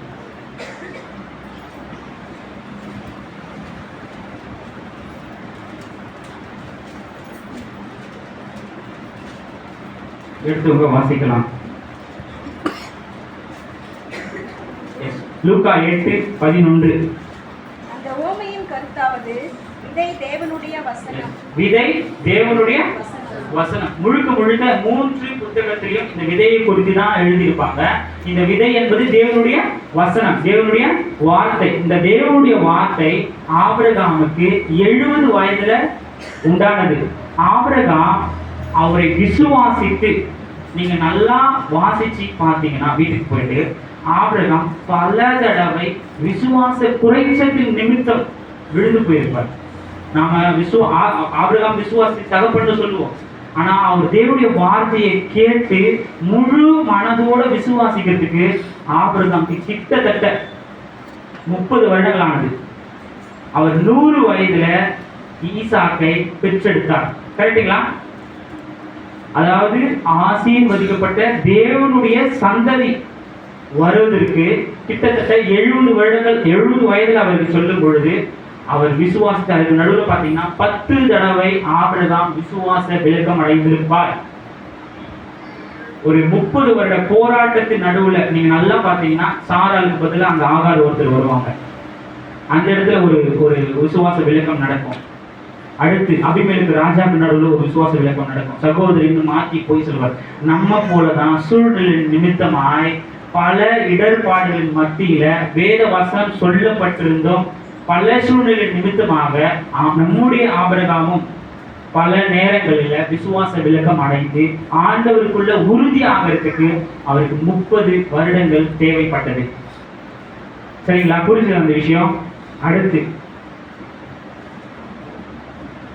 ஆதியாகமம் 25வது அதிகாரம் 26வது வசனம்.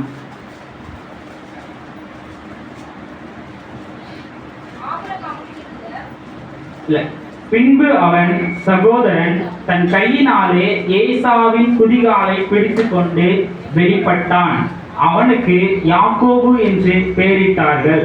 இவர்களை அவள் பெற்ற பொழுது ஈசாக்கு 60 வயதாய் இருந்தான். நீங்க இதெல்லாம் வேதத்தை நல்லா ஆராய்ச்சி பார்த்தீங்கன்னா ஆபிரகாமுக்கு ஈசாக்கு 100 வயதுல பிறப்பார். கரெக்டுங்களா? அப்போ ஆபிரகாம் விசுவாசித்து அவன் நீதியா எண்ணப்படுவதற்கு, அவருக்கு ஒரு விசுவாசத்தின் பிள்ளையை தேவன் கொடுப்பதற்கு கிட்டத்தட்ட 30 வருடங்கள் ஆனது. அதிலிருந்து ஈசாக்கு பிறந்து, ஈசாக்கு எத்தனை வயதுல கல்யாணம் திருமணம் நடந்தது? 40 வயதுல கிட்டத்தட்ட. ஆனாலும் ஈசாக்கு குழந்தை பேரு கிடைத்தது பார்த்தீங்கன்னா 60 வயதுல. ஸோ தேவன் தெரிந்து கொள்ளப்பட்ட அந்த விதை சந்ததி ஈசாக்கு கிடைத்த வயது 60 வயது. கரெக்டுங்களா?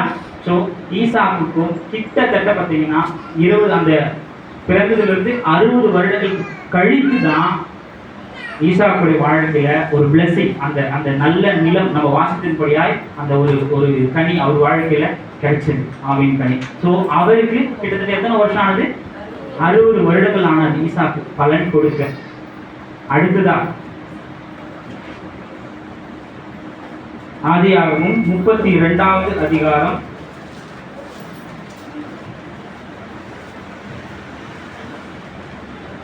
26வது வசனம். அவர் நான் போகட்டும், பொழுது விடுகிறது என்றார். அதற்கு அவன், நீர் என்னை ஆசீர்வதித்தால் ஒழிய உம்மை போக விட மாட்டேன் என்றார்.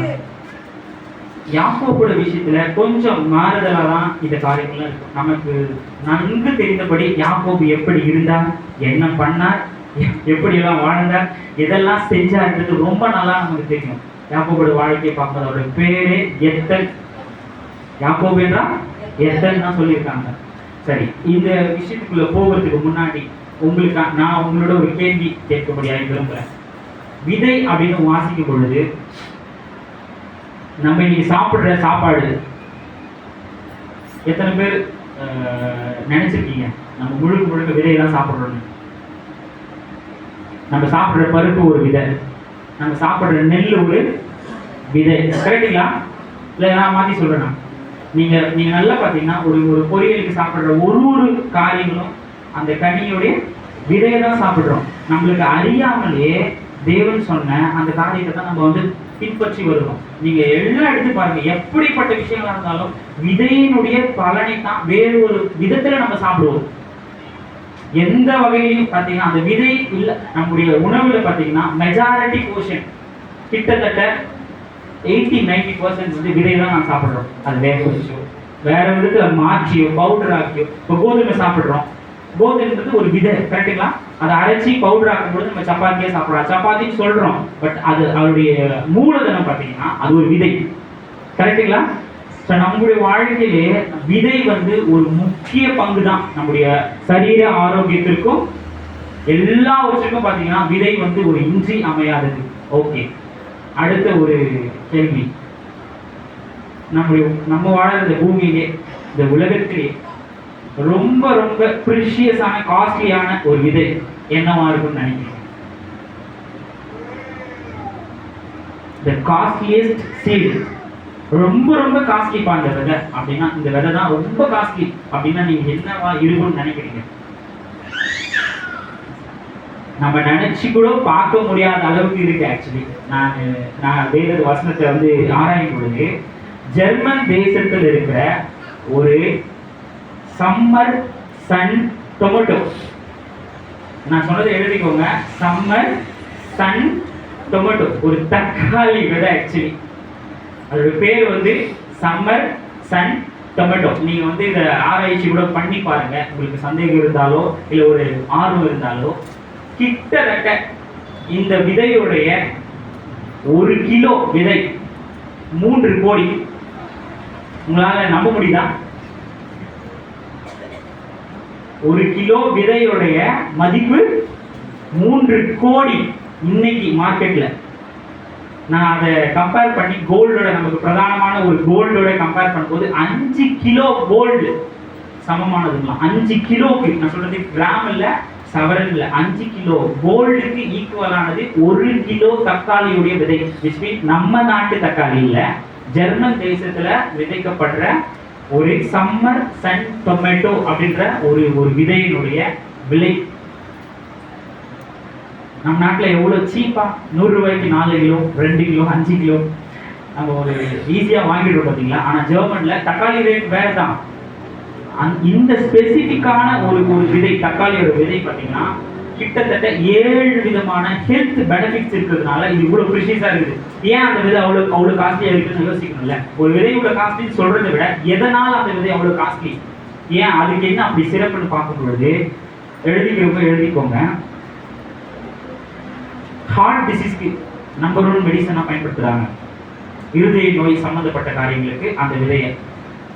2வது கேன்சருக்கு, கேன்சர் வியாதிக்கு அந்த விதையை பயன்படுத்துகிறாங்க. 3வது ஸ்கின் டிசீஸ்க்கு, தோல் சம்பந்தப்பட்ட வியாதிகளுக்கு. 4வது டைஜஷன் பிரச்சனைகளுக்கு. நம்ம சாப்பிட்ற எல்லா மெடிசன்லையும் இந்த விதைகள் வந்து ஒரு பங்கு, முக்கிய பங்கு. வேற ஒரு பரிமாணத்தில் இருந்திருக்கலாம், பட் இந்த விதைகள் முக்கிய ஒரு பங்கா இருந்திருக்கு. அடுத்து 5வது நம்முடைய முடிக்கு, தலைமுறை முடிக்கு. அடுத்து நோய் எதிர்ப்பு சக்தி, மனிதனுக்கு தேவையான நோய் எதிர்ப்பு சக்திக்கு. 7வதா கண்களுக்கு. ரிப்பீட் பண்றேன், ஹார்ட் டிசீஸ்க்கு, கேன்சருக்கு, ஸ்கின்னுக்கு, டைஜஷன் சிஸ்டம்க்கு, முடி ஹேருக்கு, இம்யூனிட்டி சிஸ்டம்க்கு ஐக்கு.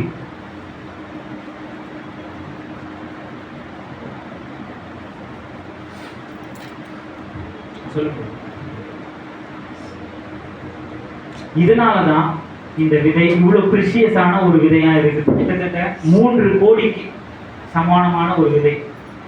நம்ம வாங்குற ஒவ்வொரு மெடிசன்லையும் என்ன பயன்படுத்திருக்கிறாங்கன்னு நமக்கு தெரியாது. ஆக்சுவலி அந்த பேர் கூட அர்த்தங்கள் கூட தெரியாது.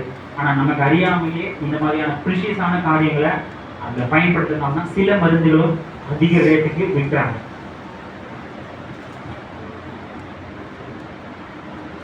இப்ப நம்ம கடைசியா வாசித்த ஆதியாகமம் 32வது அதிகாரம் 26வது வசனத்துல இப்போ ஆபிரகாமுக்கு ஒரு விதமான ஆசீர்வாதம் உண்டானது, ஈசாக்குக்கு ஒரு விதமான ஆசீர்வாதம் உண்டானது. இதனுடைய கால இடைவெளிகள் வித்தியாசம். ஆபிரகாம் தேவனை முழு மனதோடு அங்கீகரித்து அந்த வசனத்தின்படி கேட்ட தேவனுடைய வார்த்தையின்படியாய் வாழ்வதற்கு கிட்டத்தட்ட பார்த்தீங்கன்னா 30 வருடங்கள் ஆனதுன்னு சொன்னேன்.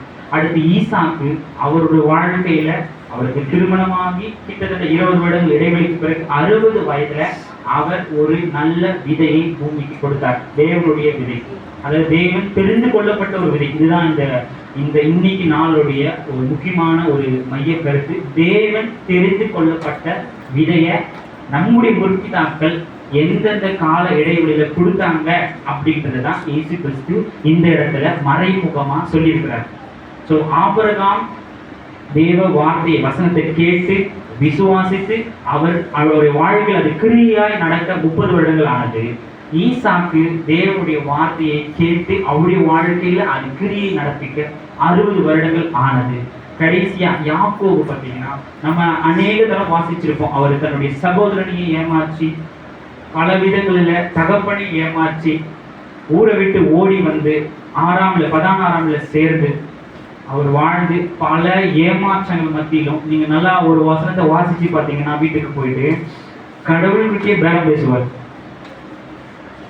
யாக்கோபு தேவனோடவே பேரம் பேசுவார். அந்த வசனம் அவ்வளோ அழகா எழுதியிருப்பாங்க. நீங்க எனக்கு உணவும் உடுக்க உடையும் கொடுத்தீங்கன்னா நான் உங்களுக்கு 10% தசமபாகம் கொடுக்குறேன். கடவுளுடைய கான்ட்ராக்ட் போட்ட ஒரு மனிதன் தான் யாக்கோபு. அவ்வளவு, அதாவது கெட்டவருக்கு சொல்ல வரல, அவ்வளவு தைரியம். அதாவது நீங்க வேதத்தை நல்லா ஆராய்றவங்களா இருந்தீங்கன்னா யாக்கோபு தன்னுடைய தாத்தா மடியில கிட்டத்தட்ட 15 வருஷங்கள் வாழ்ந்திருக்கிறார். 175 வயதான போது ஆபிரகாம் மரித்தார். அவர் மரிக்கும் தருவாயில 100 வயதுல ஆபிரகாமுக்கு ஈசாக்கு வராரு. அடுத்த 60 வருஷம் கழிச்சு ஆபிரகாமுடைய வாழ்க்கையை அடுத்த 60 வருடங்கள் கழித்து ஈசாக்கு ஒரு குழந்தையை பெற்றெடுக்கிறார். 2 குழந்தைகளை பெற்றெடுக்கிறார். ஒருவர் ஏசா, இன்னொருவர் யாக்கோபு. அப்போ ஆபிரகாமுக்கு 160 வயது ஆகும்போது இந்த 2 பேர பிள்ளைகளை பார்க்கிறார். அப்போ தாத்தா பாட்டி மடியில வளர்ந்த ஒருவர் தான் யாக்கோபு. வசனம் சொல்லியிருக்கிறது ஏசா வன சஞ்சாரியாய் வாழ்ந்தார் அப்படின்ட்டு. ஆனால் யாக்கோபு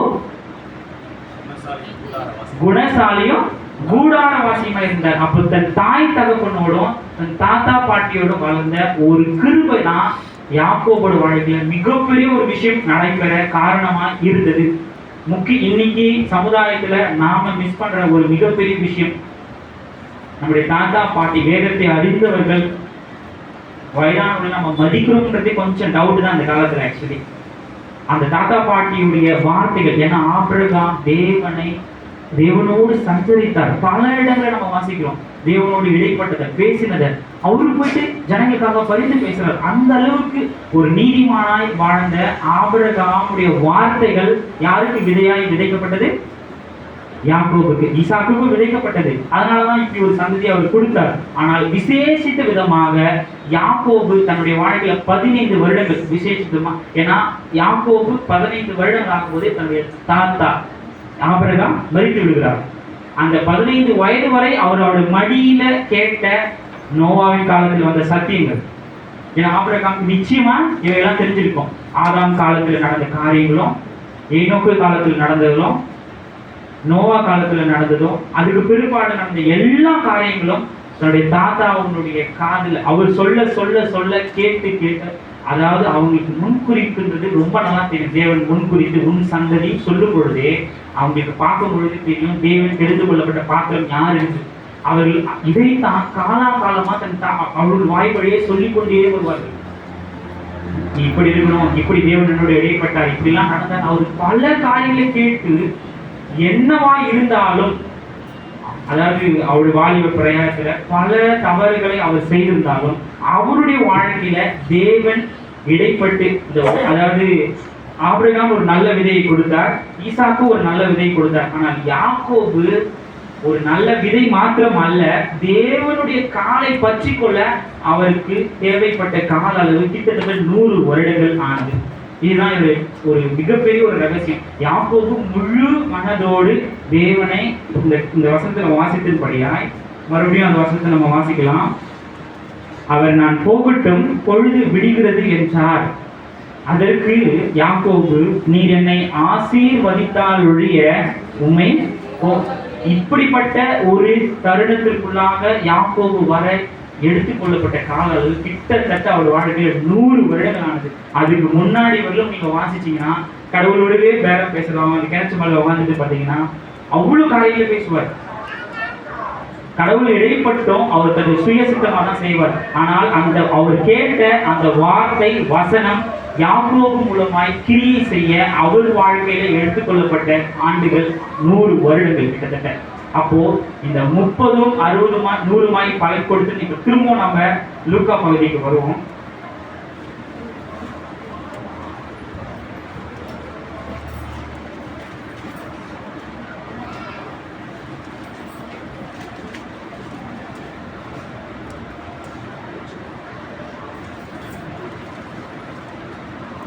இப்ப உங்களுக்காக நான் வாசிக்கிறேன்.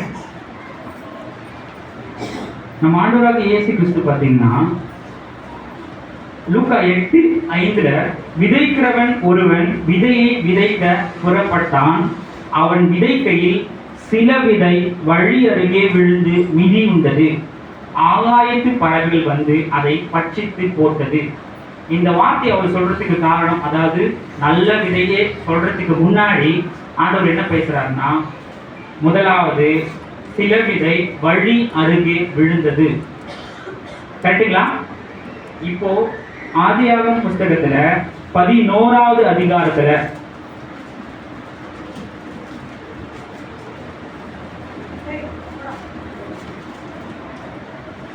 28வது வசனத்தை உங்களுக்காக நான் வாசிக்கிறேன். ஆதியாகமம் 11வது அதிகாரம் 28வது வசனம். ஆரான் தன் ஜன்ம பூமியாகிய ஊர் என்கிற கல்தேய தேசத்து பட்டணத்திலே தன் தகப்பனாகிய தேராக மரிக்கும் முன்னே மரித்தார்.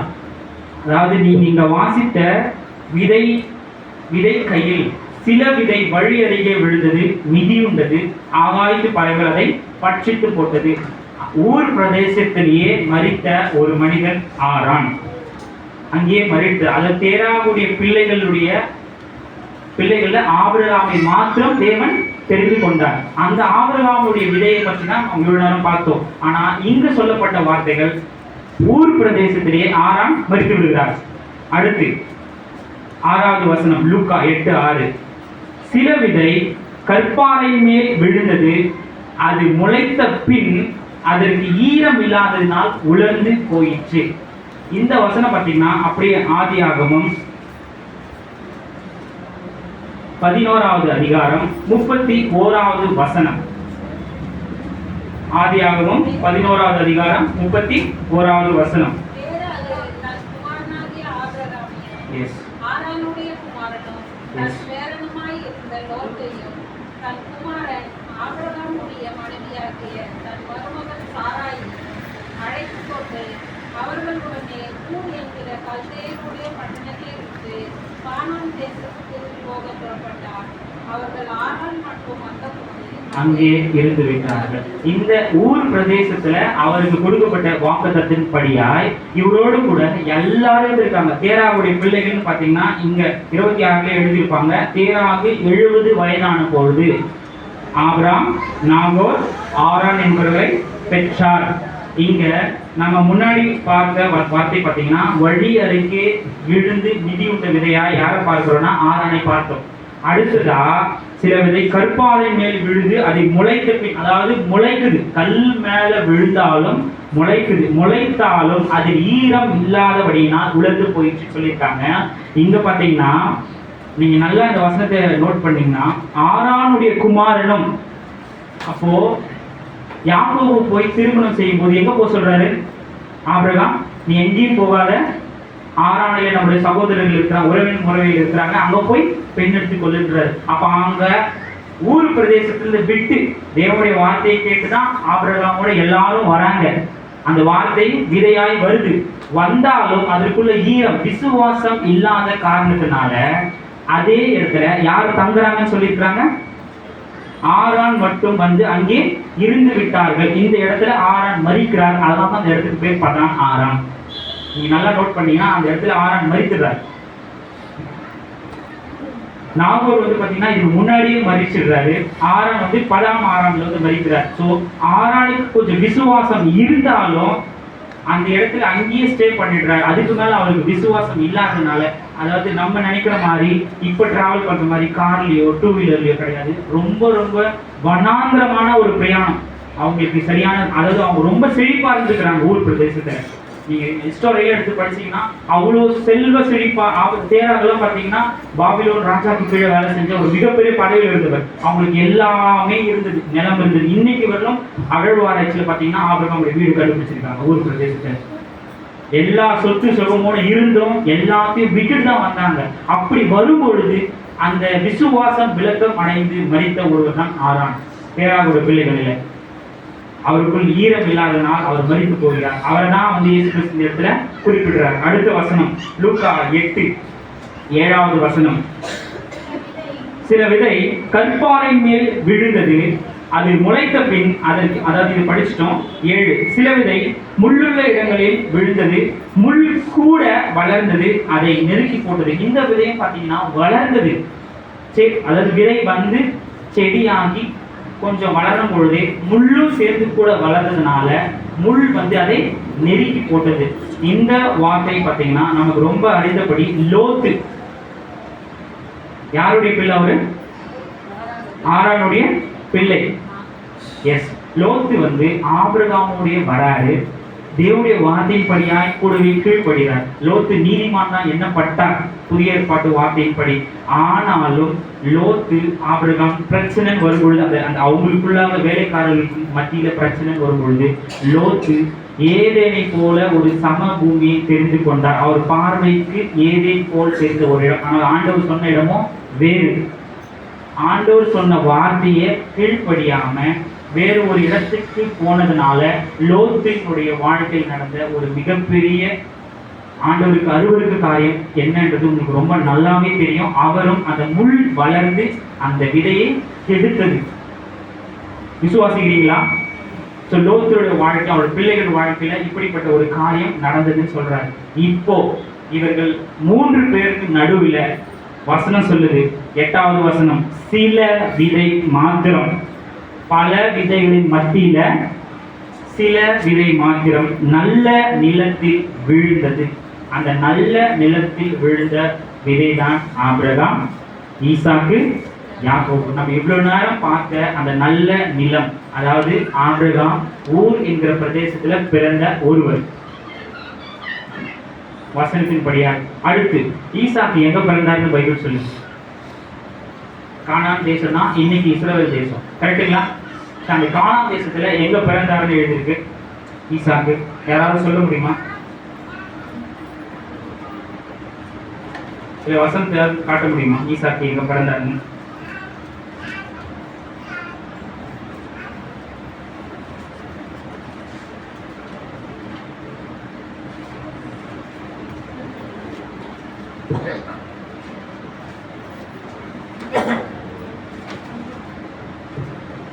எடுத்து சொல்லலாம், வாசிக்கலாம்.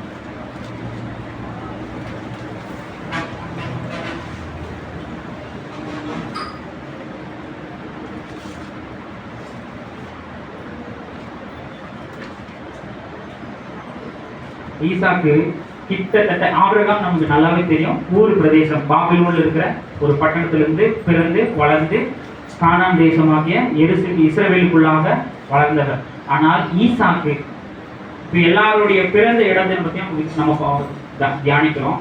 ஈசாக்கு பிறந்தது பார்த்தீங்கன்னா கேராரிலே அப்படின்னு ஒரு இடத்துல தான் ஈசாக்கு பிறந்தார். இஸ்ரவேலிலே கேரா ஊர் அப்படின்னு இருக்கும்.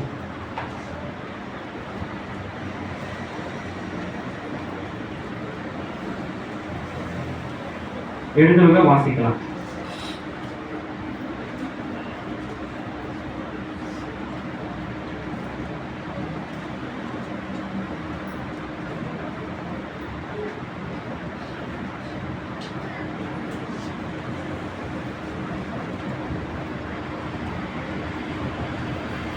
அதாவது 21வது அதிகாரம், ஆதியாகமம் 21வது அதிகாரம் 3ஆம் வசனத்துல தான் ஈசாக்கு பிறப்பை பற்றி எழுதியிருப்பாங்க.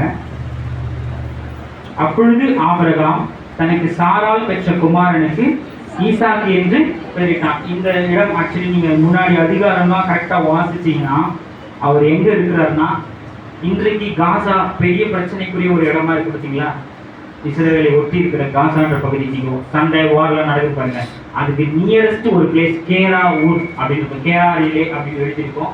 அந்த இடத்துல தான் ஈசாக்கு பிறக்கிறார். இஸ்ரேல் தேசத்துல கேராரூர் அப்படின்ற ஒரு இடத்துல தான் ஈசாக்கு பிறக்கிறார். யாக்கோபும் பார்த்தீங்கன்னா லகாய் ரோயி அப்படின்ற இடத்துல ஈசாக்கு தங்கி இருக்கும் பொழுதுதான் யாக்கோபு பிறக்கிறார்.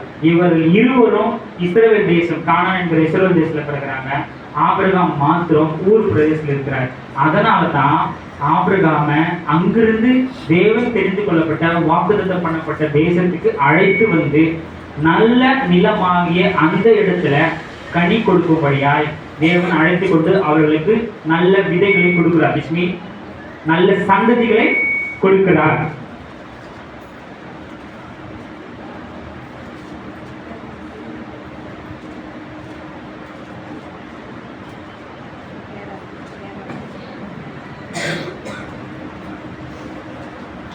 அடுத்து நாம் ஆராதிக்கிற நம்ம ஆண்டவராக இயேசு கிறிஸ்து பார்த்தீங்கன்னா அவருடைய பிறப்பின் முன்குறிப்பு வந்து ஆதியாகமம் 3வது அதிகாரம் 18வது வசனம்.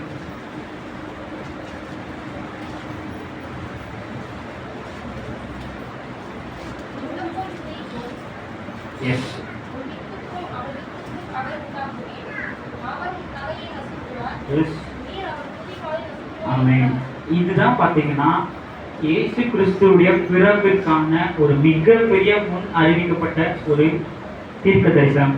நமக்கு நன்றாவே தெரியும், இருந்தாலும் குறித்து கொள்ளுங்க. உனக்கும் ஸ்திரீக்கும் உன் வித்துக்கும் அவள் வித்துக்கும் பகையை உண்டாக்குவேன்.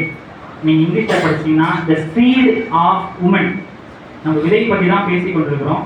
இந்த சீட் ஆஃப் உமன் அப்படின்ற அந்த ஸ்திரீயின் விதையாய் வந்தவர் தான் இயேசு கிறிஸ்து. இந்த இடத்துலயே சொல்லிடுவாங்க.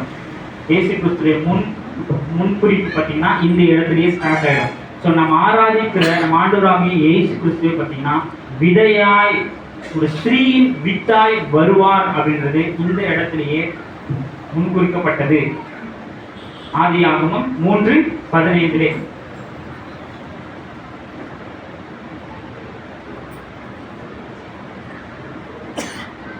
உங்களுக்காக ஒரு சின்ன ஒரு டிஸ்பிபிலிட்டி வந்து நான் ரெடி பண்ணிட்டேன். ஒரு இமேஜ் வந்து ஒரு 3 எபிரேய வார்த்தைகள் மட்டும் இருக்கும். ரொம்ப கஷ்டமாக இருக்காது, ரொம்ப ஈஸியாக இருக்கும்.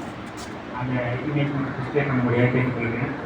கிறிஸ்தவம் அப்படி சொல்றதுனால எந்த பிரயோஜனம் இல்லைங்க. அந்த சொல்ற வார்த்தைக்கு தகுதியா நம்ம வாழ்க்கை இருக்குதா? என்னுடைய உடை, என்னுடைய நடை, என்னுடைய பாவனை, என்னுடைய பேச்சு, என்னுடைய காரியங்கள், என்னுடைய ஆவிக்குரிய வாழ்க்கை, என்னுடைய பர்சனல் லைஃப் சபையில் ஒரு மாதிரி இருக்கும், வீட்டுக்கு போனா ஒரு மாதிரி இருக்கும். நம்ம வீட்டில் சொல்லுவாங்களா, நம்மளை விட்னஸ் பண்ணுவாங்களா, இவர் கிறிஸ்து அவர் அப்படின்னு சொல்லுவாங்களா? கிறிஸ்து அவர் தான் கிறிஸ்தவர். அவரை பார்த்து, உங்களை பார்த்தோ என்ன பார்த்தோ கிறிஸ்து அவர்பா, ஒரு கிறிஸ்துப்பா அப்படின்னு சொல்ற ஒரு வாழ்க்கை இருந்தா மட்டும்தான் அவங்க கிறிஸ்தவர்கள். சர்டிபிகேட்லயோ பேர்லயோ இல்ல நம்ம யாராவது கிறிஸ்துவர் சொல்றதுனாலயோ கண்டிப்பா நாம் பரலோகத்துக்கு போக முடியாதுன்றது தான் இன்னைக்கு சொல்ல வந்தேன். நம்முடைய ஜீவியம் கனி கொடுக்கிற ஜீவியமாகவும் கிறிஸ்து அவரை பார்க்கும்போதே அவர் கிறிஸ்து அப்படின்னு சொல்ற ஒரு வாழ்க்கை நமக்கு இருந்தா மட்டும்தான் நம்ம கிறிஸ்தவர்களாயும் பரலோகத்துக்கு எடுத்துக்கொண்டு செல்லப்படுவர்களாயும் நம்முடைய வாழ்க்கை இருக்கும். உங்களுக்காக ஆக்சுவலி இந்த ஒரு இமேஜை நான் ரெடி பண்ணி ரொம்ப ஆர்வமா மிட் நைட்ல உட்காந்து அதை முடிச்சேன். வேலை நிமித்தமா நான் வந்து பல காரியங்களுக்கு சென்று உங்களுக்காக வார்த்தைகள் எடுக்கும்போது இதை நான் ரெடி பண்ணேன். எபிரேயத்துல வந்து பாத்தீங்கன்னா விதை அப்படின்ற ஒரு வார்த்தை, அதாவது இங்கிலீஷ்ல நமக்கு எல்லாமே தெரியும் சீட் அப்படின்ட்டு, கரெக்டுங்களா? சீடுனா நமக்கு நல்லா தெரியும், ஏன்னா நமக்கு தெரிஞ்ச ஒரு மொழி, நம்மளோட பேசுறவங்க விதைனா சீடு சொல்லுவோம். அந்த விதைக்கு எபிரேயத்துல அந்த இடத்துல எழுதி இருக்க ஒயிட்ல, அதாவது ரெட் எழுத்துல இருக்கிறது எபிரேய மொழி, பக்கத்துல இருக்கிறது ஒயிட்ல இருக்கிறது அந்த படிக்கிற வார்த்தை, அதாவது ஜா ரா அப்படின்னு இருக்கீங்களா? கரெக்டுங்களா? நீங்க எல்லாருமே படிக்கலாம் ஜா ரா ஜாரா, அதாவது ஜாரா அப்படின்னா விதை அப்படின்னு அர்த்தம். எபிரேயத்துல ஜாரா அப்படின்னா விதை அப்படின்னு அர்த்தம். அடுத்து ஃபெரா ஃபெரா ஃபெரா ஃபெரா அப்படின்னா கனி அப்படின்னு அர்த்தம் எபிரேயத்துல. அடுத்த வார்த்தை ரா ஃபா. இந்த வார்த்தையை நம்ம கேட்டிருக்குமா? யாருக்காவது கேட்ட மாதிரி இருக்கா? எகோவா அப்படின்னா எஸ், நம்மளுக்கே அறியாம நம்ம எபிரேய வார்த்தைய பேசிக்கிட்டு இருக்கோம். ஆமேன் அப்படின்றது எபிரேய வார்த்தைங்க, தமிழ் வார்த்தையோ இங்கிலீஷ் வார்த்தையோ கிடையாது. நம்மளாம் ஆவிக்குரிய எபிரேயர்கள் இஸ்ரவேலர்கள் சொல்றோம் பார்த்தீங்களா? அதனாலதான் நம்மள அறியாமே சில வார்த்தைகளை நம்ம பேசிக்கிட்டு இருக்கோம். அல்லேலூயா அப்படின்றது தமிழ் வார்த்தை கிடையாது, ஆங்கில வார்த்தையும் கிடையாது. அல்லேலூயான்றது எபிரேய வார்த்தை. இந்த ரெண்டு வார்த்தை தான் பிரதானமா கிறிஸ்தவர்கள் பயன்படுத்துற வார்த்தை. ஆமேன் ஒண்ணு, அல்லேலூயா ரெண்டுமே எபிரேய வார்த்தை. நீங்க மறுத்தாலும் மறுக்காவிட்டாலும், உங்களை நீங்கள் அறியாமலே படிக்காதவர்களா இருந்தாலும் நீங்க எபிரேய வார்த்தையை தான் பேசிக்கிட்டு இருக்கீங்க, நீங்க ஒத்துக்கிட்டு தான் ஆகணும். கரெக்டுங்களா? ஸோ எகோவா ராஃபா அப்படின்னு நீங்க பாடும் பொழுதும் ஜெபிக்கும் பொழுதும் இந்த ரஃபா அப்படின்ற வார்த்தையை தான் நீங்க சொல்றீங்க. இப்போ ஏன் இந்த வார்த்தையை நான் சொல்ல வந்தேன், எதுக்காக இவ்வளவு பிரயாசப்பட்டு இந்த வார்த்தையை சொல்ல வந்தேன்னா, இந்த வார்த்தையில பாத்தீங்கன்னா முதல் நல்லா கவனிச்சீங்கன்னா தெரியும், அந்த ஜாரான்ற இடத்துல முதல் இருக்கிற அந்த முதல் வார்த்தை, அதாவது எபிரேயத்தை வந்து இந்த பக்கத்துல இருந்து தான் பார்க்கணும். நம்ம இங்கிலீஷ்ல இப்படி படிக்கிற மாதிரி படிக்க கூடாது. அந்த பக்கம் ஸ்டார்ட் ஆகி இந்த பக்கம் முடியும். தேவன் படைத்த ஒவ்வொரு காரியம் பாத்தீங்கன்னா இந்த பக்கம் என்ன டைரக்ஷனுங்க?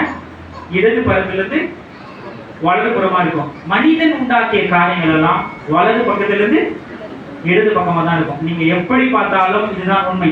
ஆண்டவருடைய சிருஷ்டிப்பெல்லாம் வலதிலிருந்து இடது பக்கமா இருக்கும், மனிதனுடைய சிருஷ்டிப்பெல்லாம் வலதிலிருந்து இடது பக்கமா இருக்கும். எக்ஸாம்பிள் சொல்லுங்க, நான் சொல்லட்டுங்களா? இல்ல உங்களுக்கு ரொம்ப போர் அடிக்கிற மாதிரி இருக்குங்களா? ஆக்சுவலி நம்முடைய ரத்த ஓட்டம் இருக்குல்ல, அது எவ்வளவு முக்கியம் உங்களுக்கு நல்லாவே தெரியும். நம்முடைய ரத்த ஓட்டம் இந்த டைரக்ஷன்ல தான் நமக்குள்ள சுற்றி வருது. தெரியுமா உங்களுக்கு? மெடிக்கல் ஸ்டூடெண்ட் வேணா நீங்க செக் பண்ணி பாருங்க.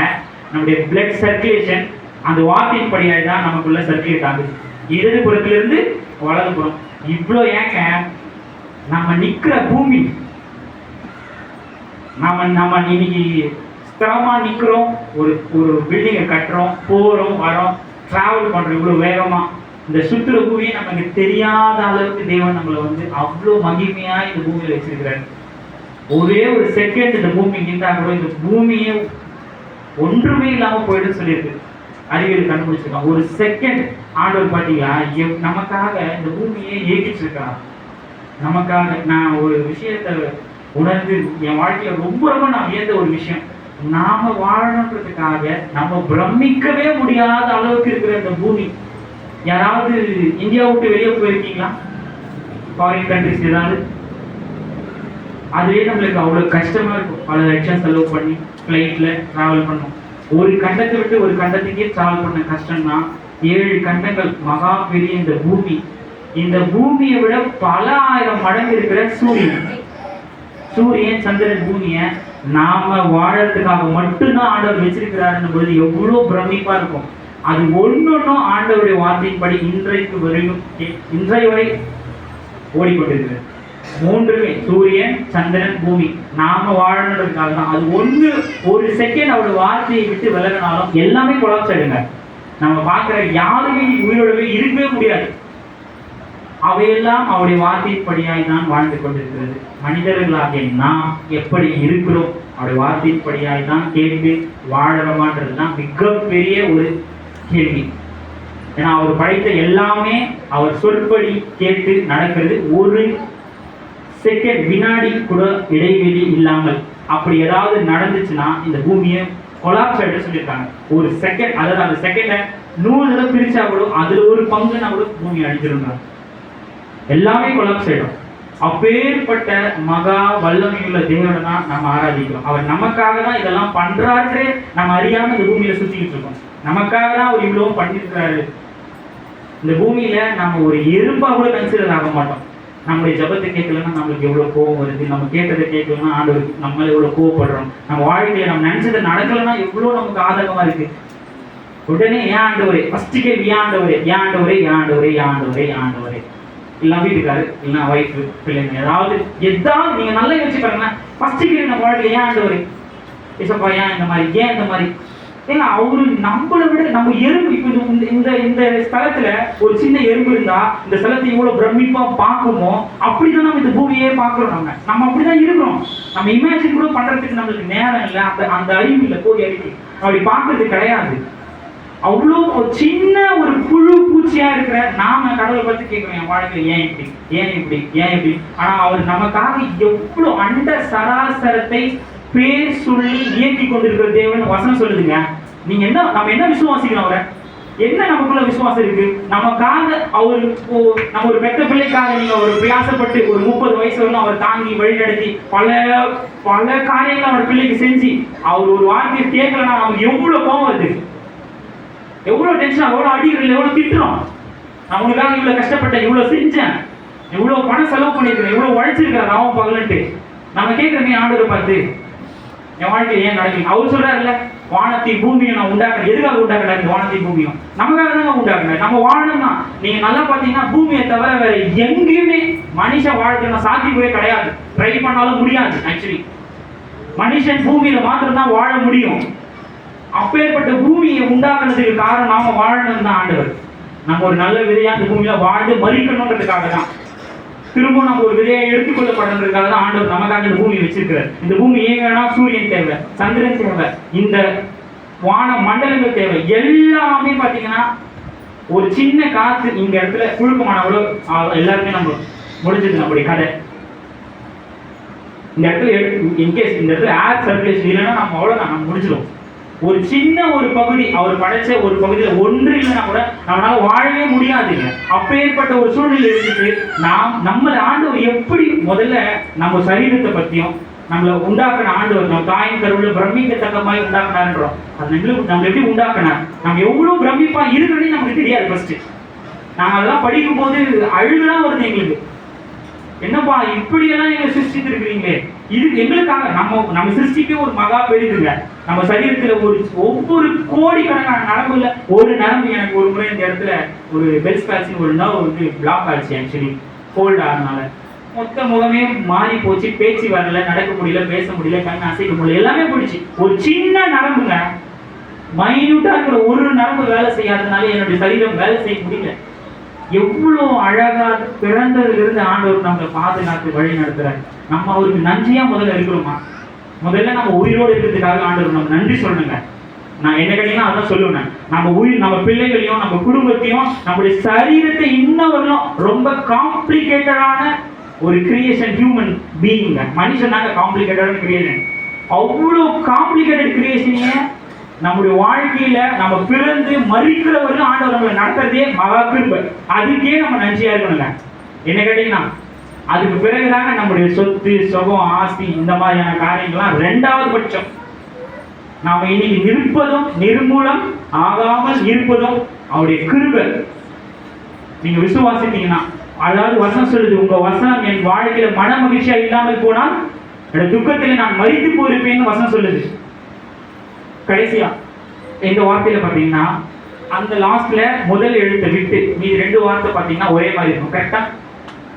ரா ரா 2 எழுத்து ஒரே மாதிரி இருக்கும். கீழே இருக்கிற எழுத்து பாத்தீங்கன்னா அந்த அந்த ஃபெரான்னு சொன்ன பார்த்தீங்களா, ரெண்டாவது எழுத்துல அந்த ஃபே கட் பண்ணீங்கன்னா அந்த ரான்றது ஒரே மாதிரி எழுத்து. ஸோ ஜா ரா ஒரே எழுத்து, ஃபே ரா ஒரே எழுத்து. கரெக்டுங்களா? அந்த ரா அப்படின்றது ஒரே எழுத்தாக தான் இருக்கும்.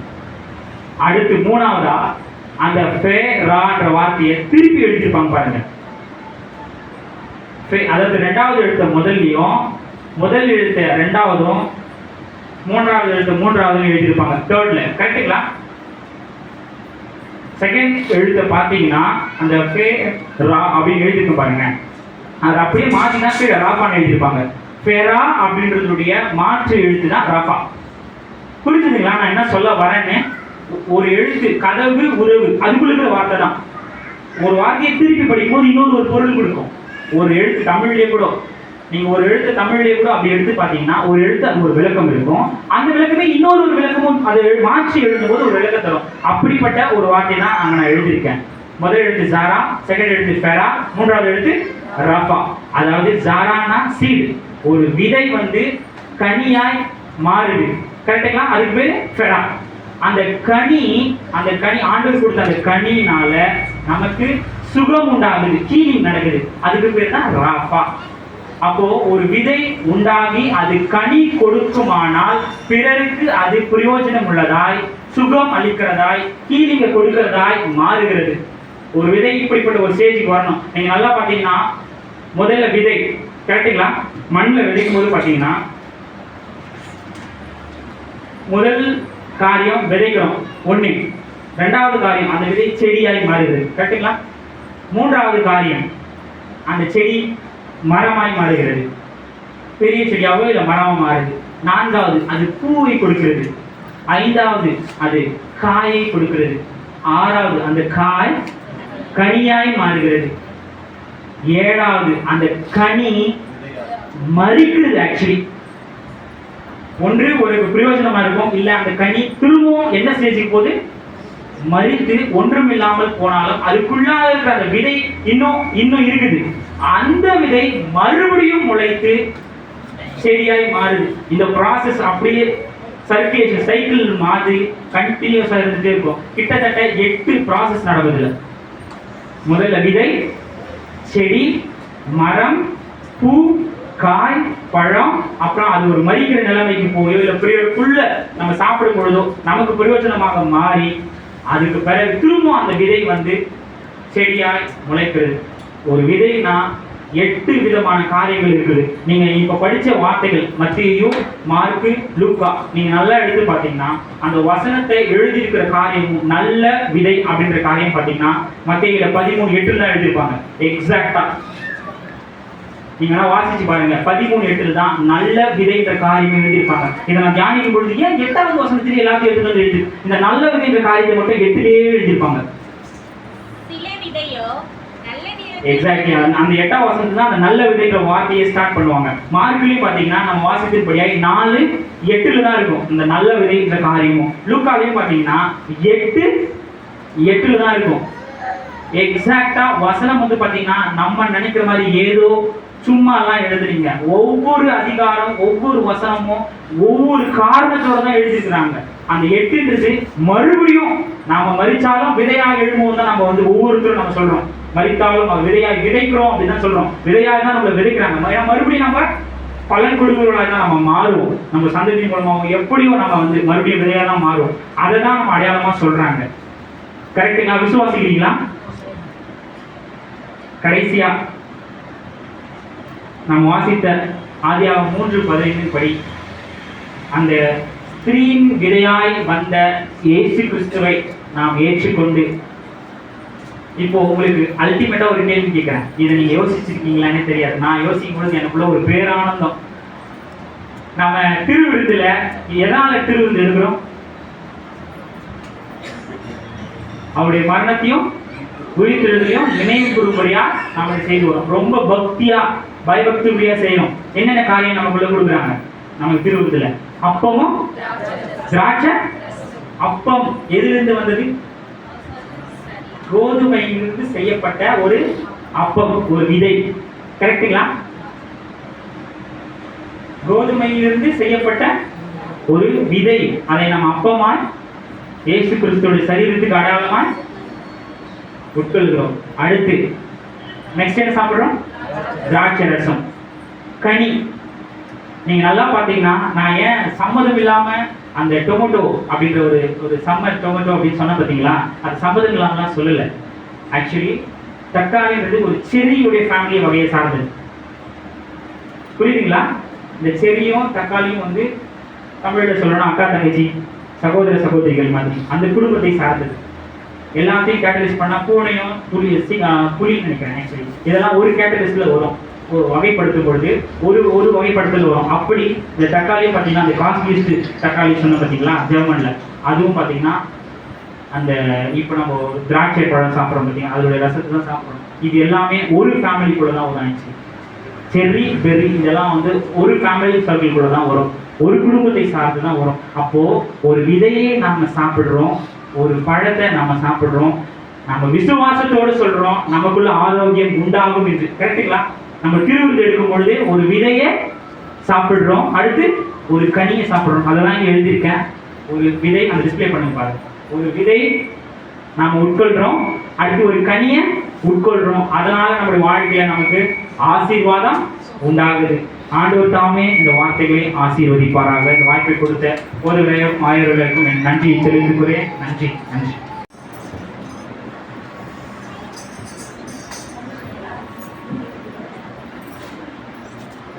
வானத்தையும் பூமியும் படைத்த சர்வ வல்லமை உள்ள பிதாவாகிய தேவனை விசுவாசிக்கிறேன். அவருடைய ஒரே குமாரனாகிய நம்முடைய நாதர் இயேசு கிறிஸ்துவை விசுவாசிக்கிறேன். அவர் பரிசுத்த ஆவியானவரை கன்னிமரியாளுக்கு உட்பட்டிருந்தார். புதுப்பிதாவின் காலத்தில் பாடுபட்டு சிலுவையில் அறையுண்டு மரித்து அடக்கம் பண்ணப்பட்டு பாதாளத்தில் இறங்கினார். மூன்றாம் நாள் மரித்தோரிலிருந்து எழுந்தருளினார். மரணத்திற்கு கீழே சர்வ வல்லமையுள்ள பிதாவாகிய தேவனுடைய வீடு இருக்கிறார்.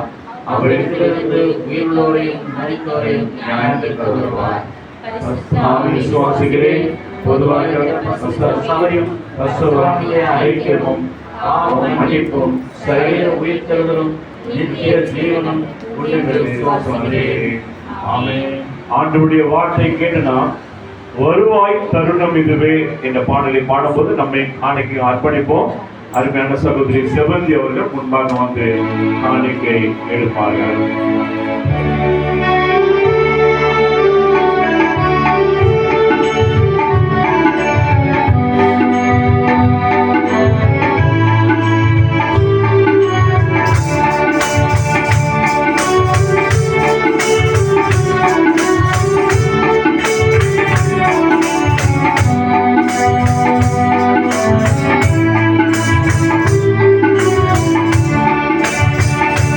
வருவாய்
கொள்வோம்.